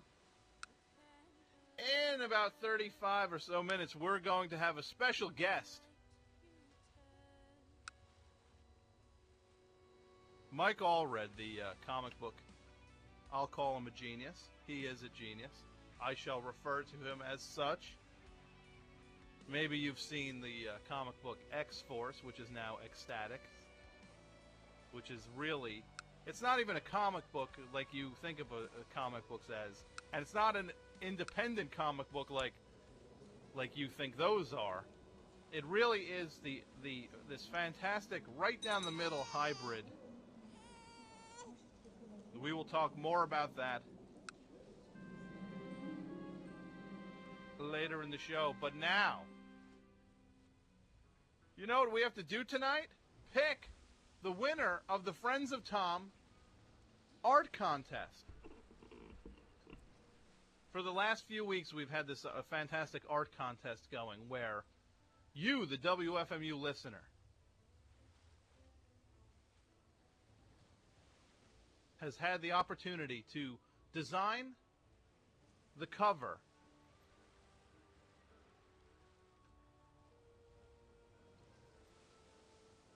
of the CD for my Marathon Premium, which will be countless people will be receiving your artwork on the cover of the CD, as well as you're going to get a super fun prize pack from this show also. We've got a ton of entries. How many entries altogether? Good Lord. 71 entries in the art contest. Thank you, right off the bat. Thank you to everybody who entered. I really appreciate it. It really is pretty awesome. Everybody made unbelievable efforts. This is how we're going to do it. By the end of the show tonight, the end of the show, let me just try something. Hey, Matt, you can hear if I'm on the air, right?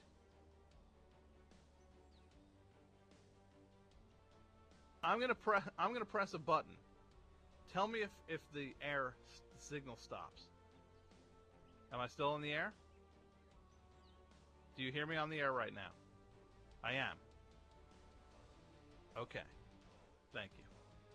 Still. How about now?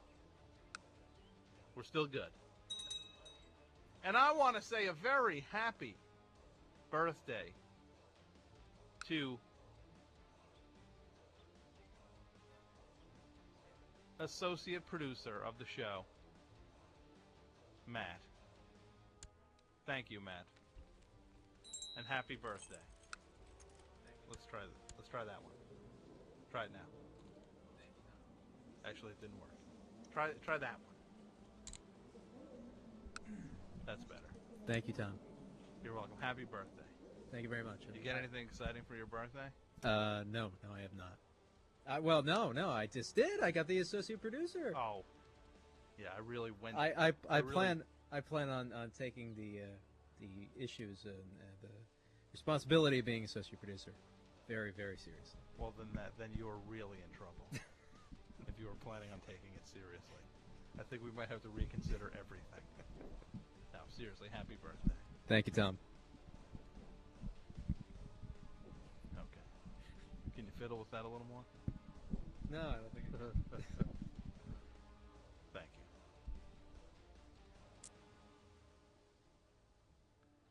So this is how we're doing the art contest. By the way, the phone number 201-200-9368, 201-200-WFMU. If you're entered in the art contest, I want to talk to you now. I want to talk to people who did art for it. Don't tell me which one it is that you did. You can also email over at thefriendsoftom.com. Just hit email Tom. And the second you types it, I reads it.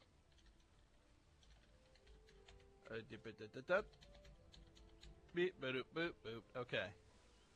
Tommy's bringing up the old email. This is how we're doing the first round.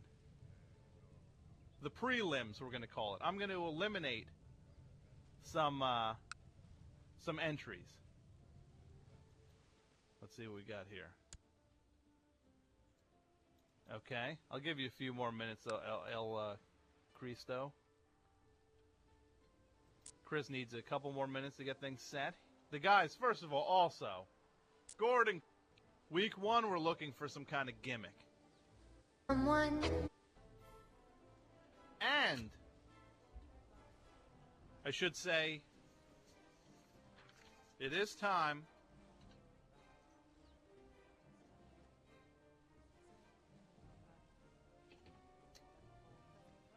to get our special guest on the show. It's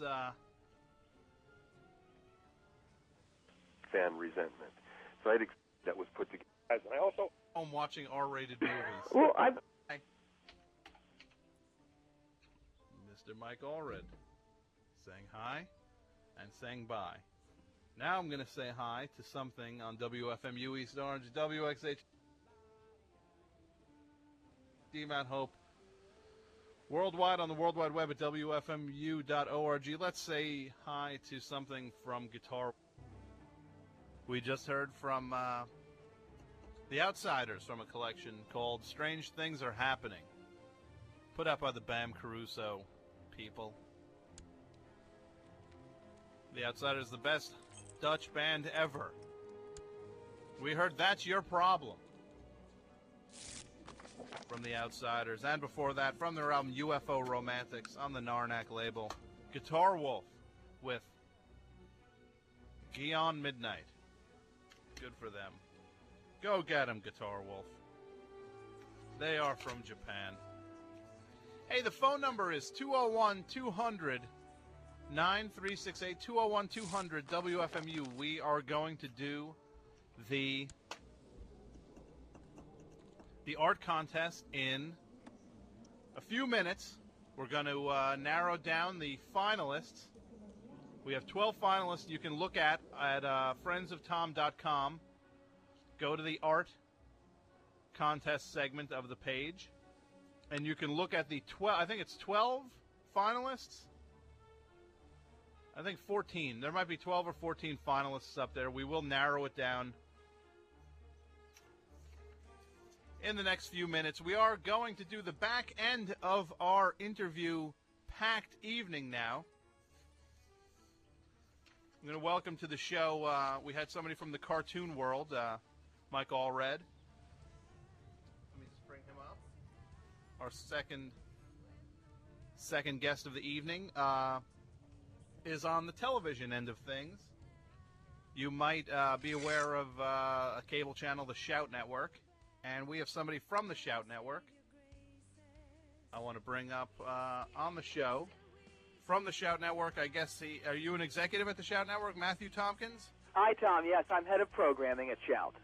Well, thanks for coming on the show. I guess we just had somebody on from the cartoon world. Now we've got somebody on from the TV world. Yes.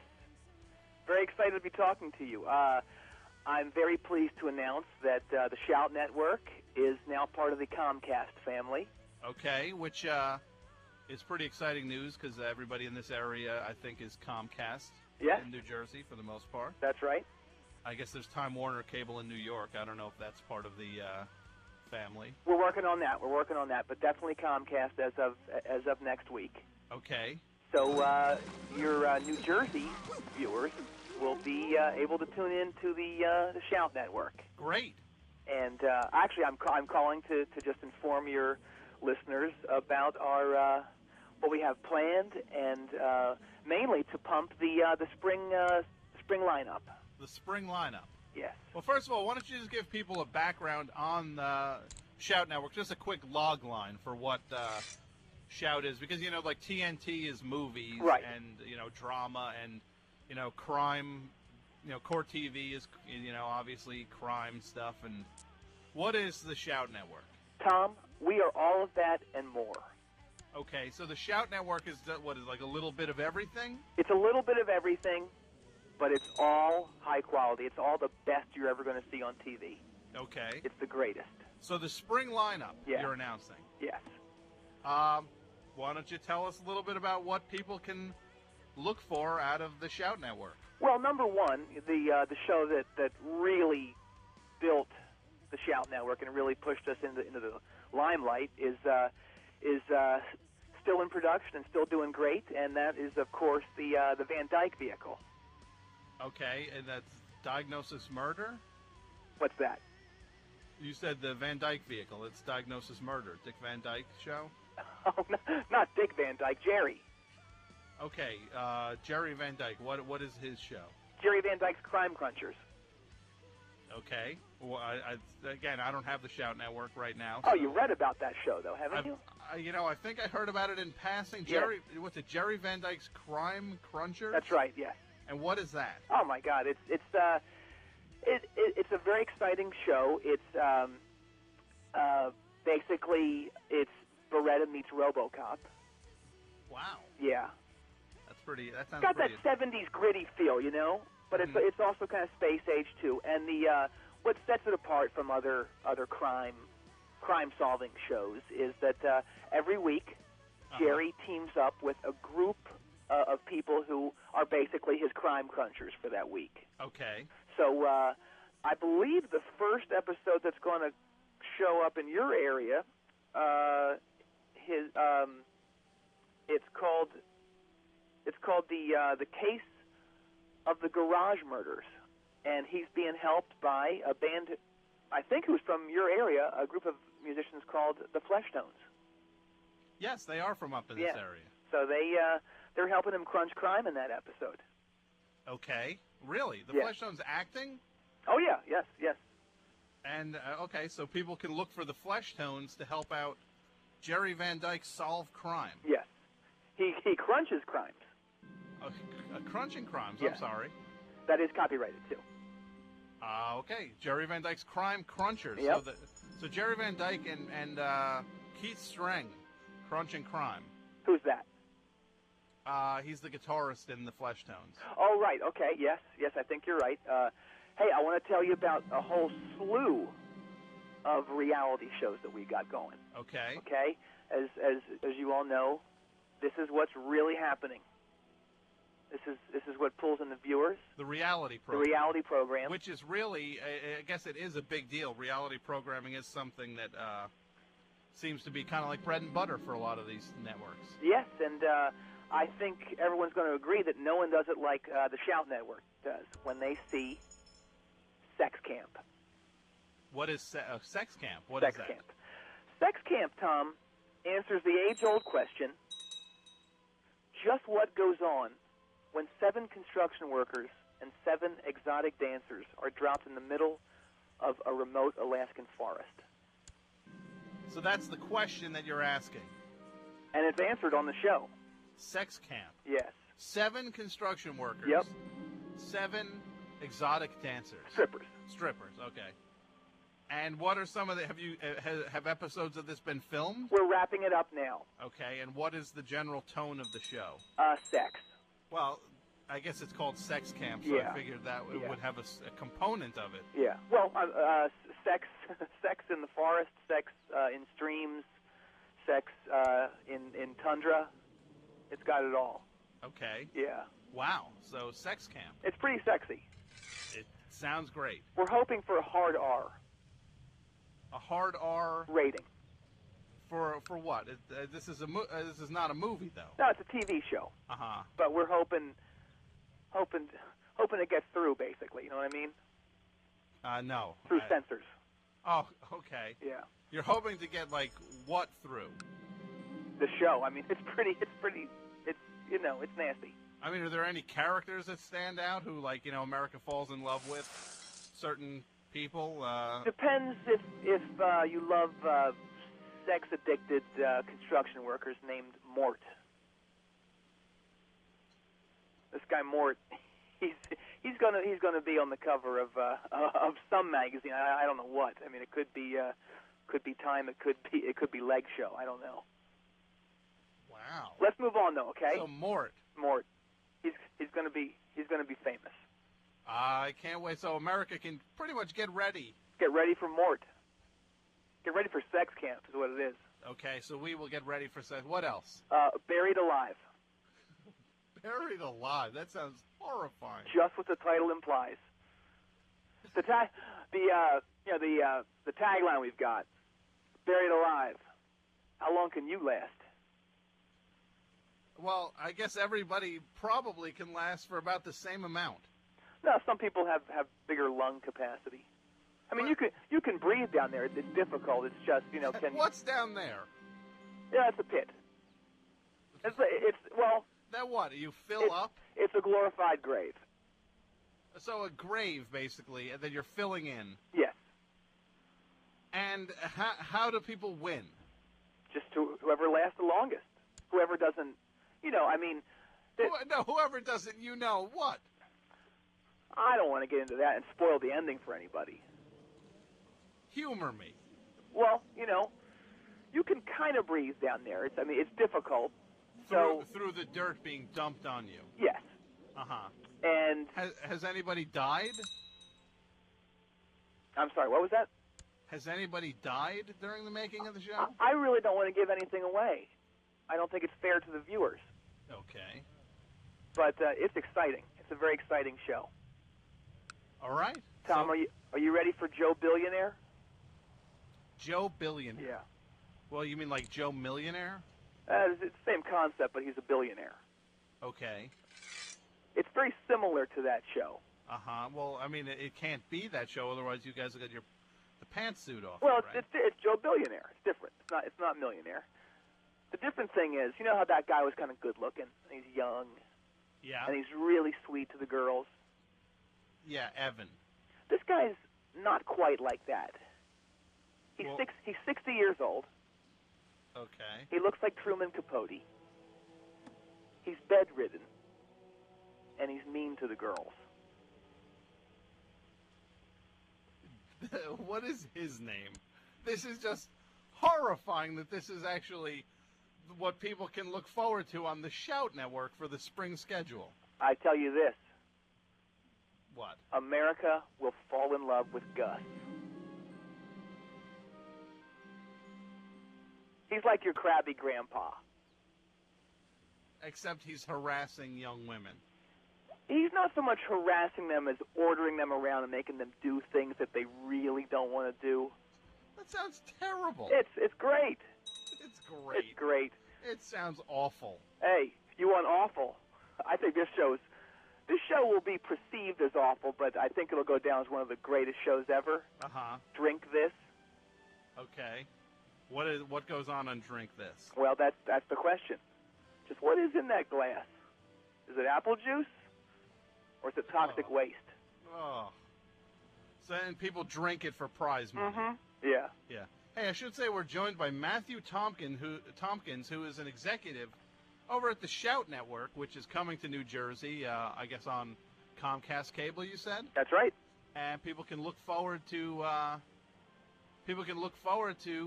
these shows for the upcoming spring schedule. And more. Okay. Okay, here's the one I'm most excited about in all the reality shows we got going. Yeah. It's called Under the Knife. Okay. Okay? It's basically a trust-based show. You know, how much do you trust this person? Uh-huh. And the main question is this guy really a surgeon? Really? Yeah. So you're just taking it on how many people on the show are not surgeons? Well, hey, it's their choice. They want the prizes. I can't help it if they're greedy. Well, you vaguely can if you didn't create such a speed trap of a show to catch the greedy at doing what they do. Tom, just sit back and watch and enjoy. That's all I had to say to you and your listeners. Let's talk Benson and Hedges, okay? Okay. We're out of the reality bracket here, okay? This is a great 2-hour variety show. Benson and Hedges, starring Bob Guillaume, sure, and Robert Hedges, who is Epstein. That's right. On Welcome Back, he was Kotter. He was a sweat hog. And Robert Guillaume is the Benson. Okay, now I get it. You got it, Benson and Hedges. Isn't that great? That was my concept. I sold that name, that title. Isn't that great? It's a variety show. Singing, dancing, little skits, little sketches. I'm looking at my sheet here. The first show that you guys are going to see, the guests are the great 50s rock and roll act, Danny and the Juniors. Okay. Ken Howard. The White Shadow. The White Shadow, exactly. And Vinnie Vincent. From Kiss. Exactly. Who was the replacement for Ace Frehley. I believe you're right, yes. Well, that's fantastic. Yes, and at the end of the show, everyone sings a song together. It's very exciting. It's very moving. And it says here that on the show that you guys are going to see, they sing Elvira by the Oak Ridge Boys. Wow, so I can actually look forward to seeing Ken Howard sing Elvira with Vinnie Vincent. And Danny and the Juniors. Yeah. And Robert Guillaume. And Robert Hedges. Wow. Yes. So Benson and Hedges we can look forward to. That's a variety show. That's right. Hey, speaking of music. And they say the variety show is dead. It's not. Speaking of music. Yeah. You know those shows on VH1 Behind the Music? Sure. We've got something very similar. Called The Other Side of the Music. Okay. Basically, kind of similar concept. We go to the other side of the music, see what happened in an artist's ascent to fame, what happened on their way down, So we get the heights and the lows. And I'm very excited about our first edition of that show. And what is that? We go in depth and give you everything you ever wanted to know about the Jump in the Saddle Band. Jump in the Saddle Band. That sounds familiar. Oh, please. Are you serious? Yeah, I'm really serious. Who is that? I'll give you a hint. You ready? Yeah. Meow, meow, meow. Oh, okay, now I know. Say it. Curly Shuffle. That's right. Yeah. The greatest song of the 80s. No, that is not the greatest song of the 80s. Oh, I think it is. Well, now, first of all, the other side of the music? Yes. So you're just ripping off behind the music then? I don't think so. Well, instead of going behind the music, you're going on the other side of the music. Right. Which is that's a world of difference. Oh, I think it is. The way we do it, it's going to be great. And this one's really exciting. There's some weird twists and turns in this. Did you know that one of those guys ate one of the other guys while on a camping trip? No, I didn't. They got lost. They were missing for 3 weeks. Really? So one of the guys from Jump in the Saddle band ate. I think it was Herb the drummer ate Roger the keyboardist. Okay. I think. And one of the other guys became like a high school basketball coach or something too. So we'll get some footage of him coaching. Oh yeah. Yeah. Yeah. It's good. Are we going to see anybody do an acoustic version of Curly Shuffle with just their acoustic guitar? Yeah. All the remaining members do individual acoustic versions. Oh, so there's more than one. Yeah. There's. I mean, I think there were 6 guys in the band. So obviously the one guy bought it. So there's 5 versions. Yeah. So that takes up a full 20 minutes of the show. At least, yeah. It's a great song. Yeah, wow! I can't wait to hear 5 different people sing it. It's pretty moving. Hey, speaking of moving, I love your transitions, by the way. Oh, you're a real network pro. That's why I have the job. Okay. As I asked you, are you ready for drama? Sure. How about the Gangs of Philadelphia? Okay, what is that? Well, you know that movie, the sure. Gangs. Oh of yeah, New York. Gangs of New York, absolutely. Which wasn't very good. It was. I think.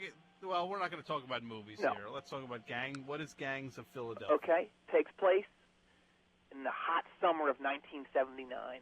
Remember that summer? A little bit. Oh, it was hot. Okay. Basically, what this boils down to. Yeah. The heroes of Philly, the guys who walk the streets, versus a bunch of New Jersey thugs. And I can't rave about this guy enough. We got a teleplay completely unsolicited by a great unknown writer. His name is Roy Ziegler. Roy Ziegler, yes. You know him? Yeah, I do know who Roy Ziegler is. Oh my God! How do you know him? He's a family friend. Wow, I envy you. He's going to star in this thing. He's going to direct it. Guess who he got to co-star with him? Can I take a guess? Yes. Robert Hazard? I don't know who that is, but is he from Philadelphia? Yeah. Well, this guy is Mr. Philadelphia. In the sports world. Dr. J? No. Who? Mike Schmidt. Okay. Schmitty. Mike Schmidt, sure. So that's going to get us some serious awards. So the Gangs of Philadelphia is your Sopranos. Yeah. Yeah. Hey, you know how forensics is a big deal? Sure. You know, the Court TV Forensic Files, the Friday Night Forensics, the Saturday Night Solution. Yeah. Are you ready for CSC? What is that? You know CSI, that show? Yep. Crime Scene Investigators? This is Crime Scene Cleaners. Oh, God. That's disgusting. These are the people that clean up after those hot medical examiners in their tight bell-bottoms clear the scene. These guys come in and actually clean up the stuff. Or like hose everything down? Hose it down, scrub it down, pick parts off of embedded in curtains and things. Oh. Yeah, it's pretty cool. Yeah, sounds cool. Wow. So CSC, Crime Scene Cleaners. Yeah. I can't wait for that one. Really good. You like sports, right? Of course. Are you ready for this bombshell I'm going to drop on you? Okay. Bomb away. The Shout Network proud to announce we're the official network of the NBA. I thought ABC was the official network of the NBA. I thought that happened just like this year. No. Wait, what NBA are you talking about? National Basketball Association. Oh, this is the National Bowling Association. Yeah, no, that's, yeah, I was mistaken. Well, you know all about Mikey Delmonico. No. Oh, this kid's great. This kid's like this. He's the new Tiger Woods. Really? He's 18 years old. He's from Omaha. He's like a god to these kids. You mark my words, bowling is going to surpass all sports by 2009. Really? Yep. All sports? Everything combined. Football? Over. Baseball? Over. Basketball? Beyond over. Wow. Everything. I mean, it's going to be the sport. It's going to be everybody's sport. So people are going to thrill to watching this. Oh, they do already. People bowl. They do already. Yeah, it sounds thrilling. You ready for Nancy Kerrigan's Sports Pinata? What is that? It's a 3-hour show every Saturday, hosted by Nancy Kerrigan, who I'm sure you remember. Sure, the ice skater. Great skater. Basically, she's going to talk about sports. Each episode begins with her breaking open a pinata, and all kinds of topics come out, and she'll just pick up a topic and go with it. It's 3 hours long. It's great. Wow. Nancy's great. Mm-hmm. She's not at all the a-hole that she's made out to be. Okay, that's news to me. So that's a misconception about her that I personally feel needs rectifying. Okay. Okay. Let's talk sitcoms. Okay. Okay. We're most proud of these two sitcoms. One of them is called Don't Tell General Lee. Don't Tell General Lee. Yes. It's a Civil War comedy. Okay, what is Don't Tell General Lee about? Oh, it's just full of battlefield hijinks. Okay. From the Civil War. Battlefield hijinks from the Civil War. That doesn't sound like a particularly fun place. Oh, it sounds great, doesn't it? No, it sounds awful. Well, I mean, Hogan's Heroes didn't sound like it would be fun in concept, Uh-huh. That's not funny, is it? But it was funny, and I mean, battlefield hijinks. I think that's great. You don't like it? Wow, I don't think I'll be tuning into Don't Tell General Lee. Well, maybe this will be more up your alley. Mm-hmm. It's a show called Friends for Life. What is that? It's a sitcom. It's hilarious. It takes place in a maximum security prison. Uh-huh. Basically just about all the funny stuff that happens to these guys. Funny stuff in what? A maximum security prison? Yeah. Like what kind of funny stuff? Oh, well, like, for instance, one episode, there's a big rock concert going on. Uh-huh. Okay? And sure. It's coming up later in the week, and there's tickets available via the local radio station. They're having a contest. Okay, so the 13th caller wins tickets to see whoever, the Foo Fighters. Okay. One of the guys really wants to go. Okay. So one of the guys who? In the prison? In the prison, yeah. Okay. So he calls. Yeah. He's the 13th caller. All right. Okay. He gets the tickets. Yeah. Now, the real dilemma is, how is he going to get out of the prison, go to the show, get the tickets, enjoy the show, and then sneak back in? And sneak back in? Why is he sneaking back in? Well, he doesn't want to get caught. Well, he shouldn't have broken out of jail. But it's the Foo Fighters. No, see, this is the most unrealistic thing I've ever heard in my life. Huh. Well, I think it's testing great. Great. Well, I guess America's full of idiots. Jeez, I thought you would be more supportive of this. Look, I'm hearing you out. They all can't be winners. Well, these are winners. No, they all can't be winners. Are you ready for something a little racy? Well, I thought you like sex camp. Racier. All right, sure. Okay, this is, are you familiar with, we talked about Joe Millionaire earlier. Sure. You know Paul the butler? Uh-huh. Well, several years ago, Paul had a little different career going for himself. Okay. Okay, he was in movies. Paul the butler. Paul the butler. Okay. This movie's probably one he would rather you not see. Uh-huh. It's called Backdoor Butler.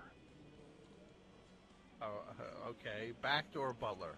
Yeah, so we got the rights to it. Okay. We're very excited about that. Very honored to have the rights to this.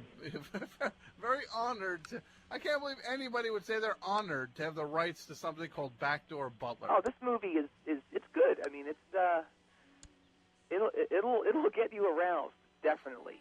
And so. But Paul is in it. Oh, Paul's the star of it.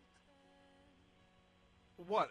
And he plays a butler in the movie? He plays a butler who plays, basically, is what it is.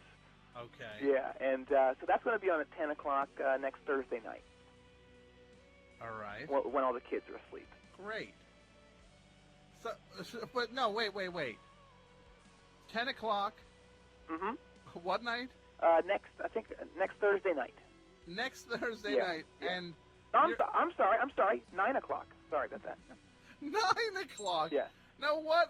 This movie's racier than Sex Camp? Yeah, I mean it's Triple X. What do you mean Triple X? Not an actual porno movie. Oh yes. Wait, so wait, I'm shocked for about 11 different reasons right now. Okay.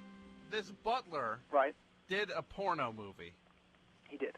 Now does he just act in this movie, or is he in scenes in this movie? Oh, he's in every scene. In every scene as a porno actor? He packs and gets packed, yes. Oh, my God. I don't even want you to repeat that. Okay. You're going to show it on your channel at 9 p.m. now. That's correct. A porno movie. Yeah, we blurred a couple things out, things that were really... Well, I can't even But we took out the parts where they used the spray cam. The what? The spray cam.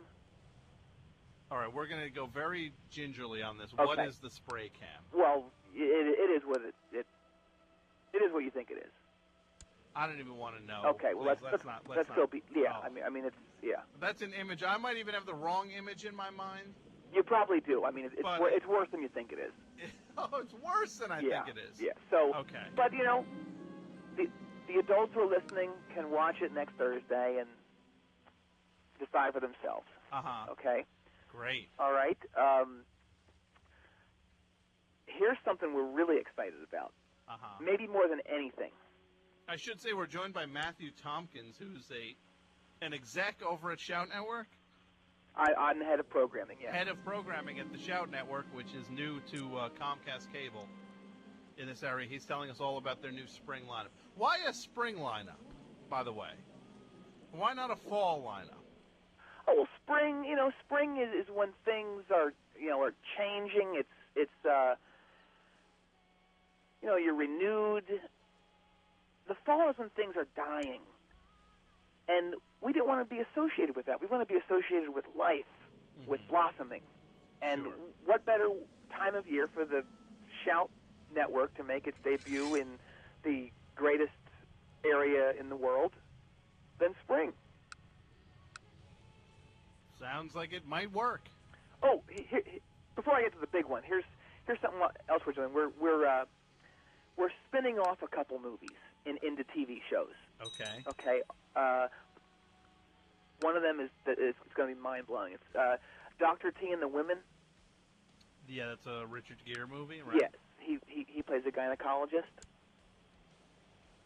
Yeah, what is that now? So we're spinning that off into it's a comedy sitcom with of the same name. But we couldn't get obviously Mr. Gere or Helen Hunt to be in the show. So. Okay. Who did you get? Ian Ziering. From 90210. Yes, and his wife Nikki. Okay, great. So they're starring. Well, congratulations on that. And we've also got a Heaven's Gate series too. A Heaven's Gate TV series. Yes. And what is that, like a? It's just a TV version of the movie. It takes up where the film left off. Okay. Does anybody even remember where the film left off? Personally, no, I don't. But I mean, it's going to be great.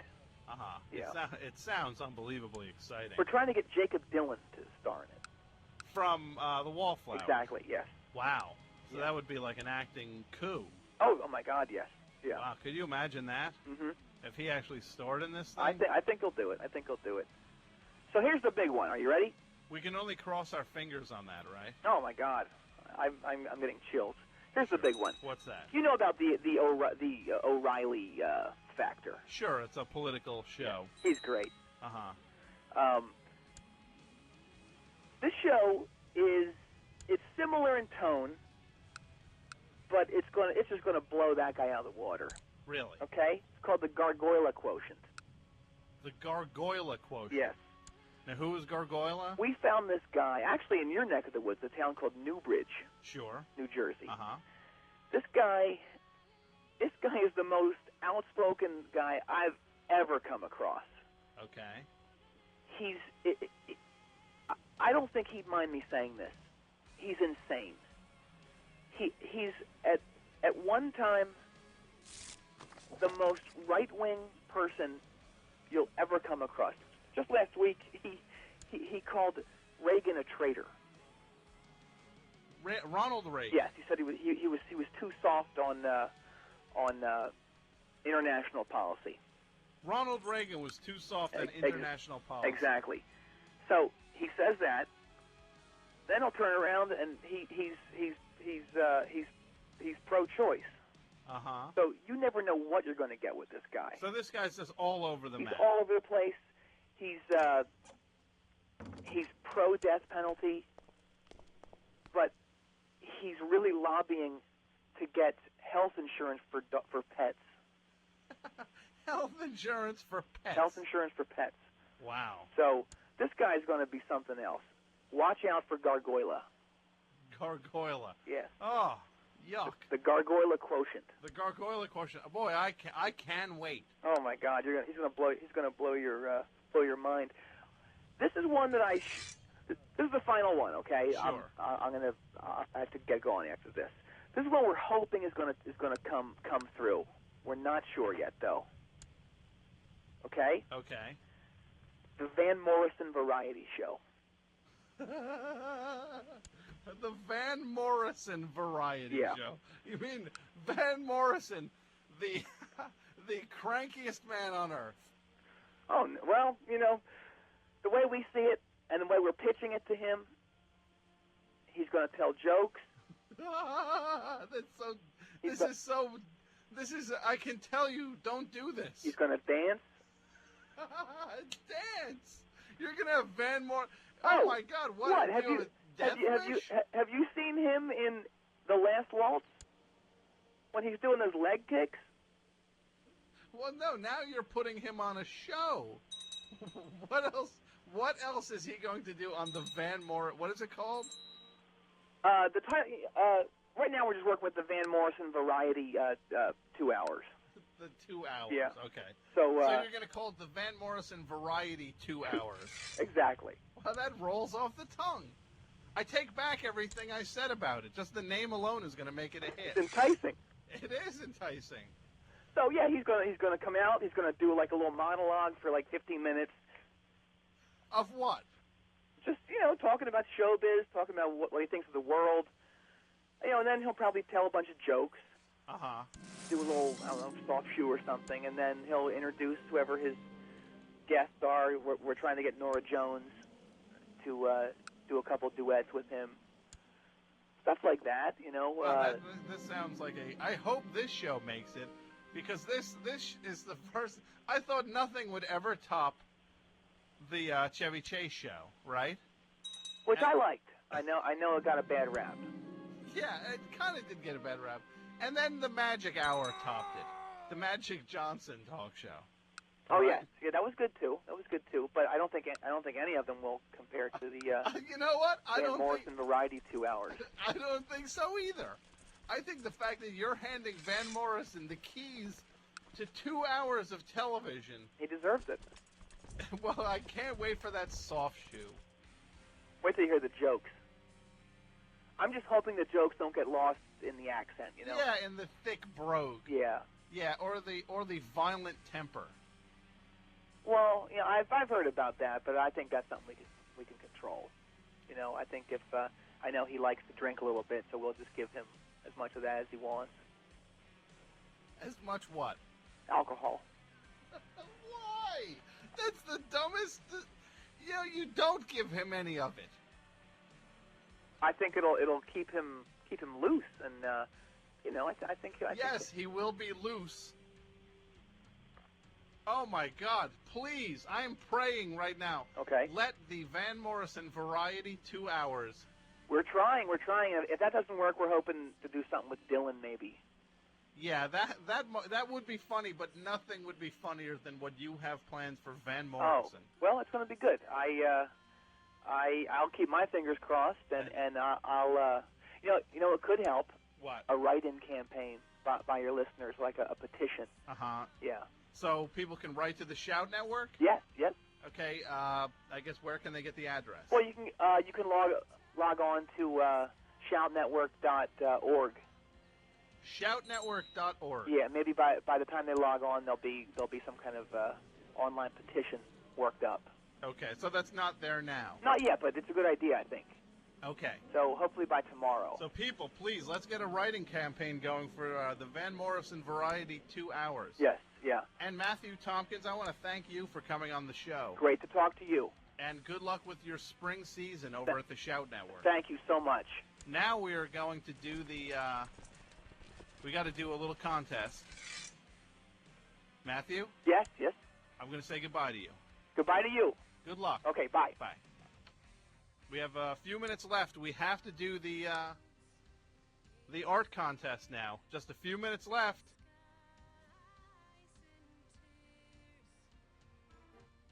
Dramatic music.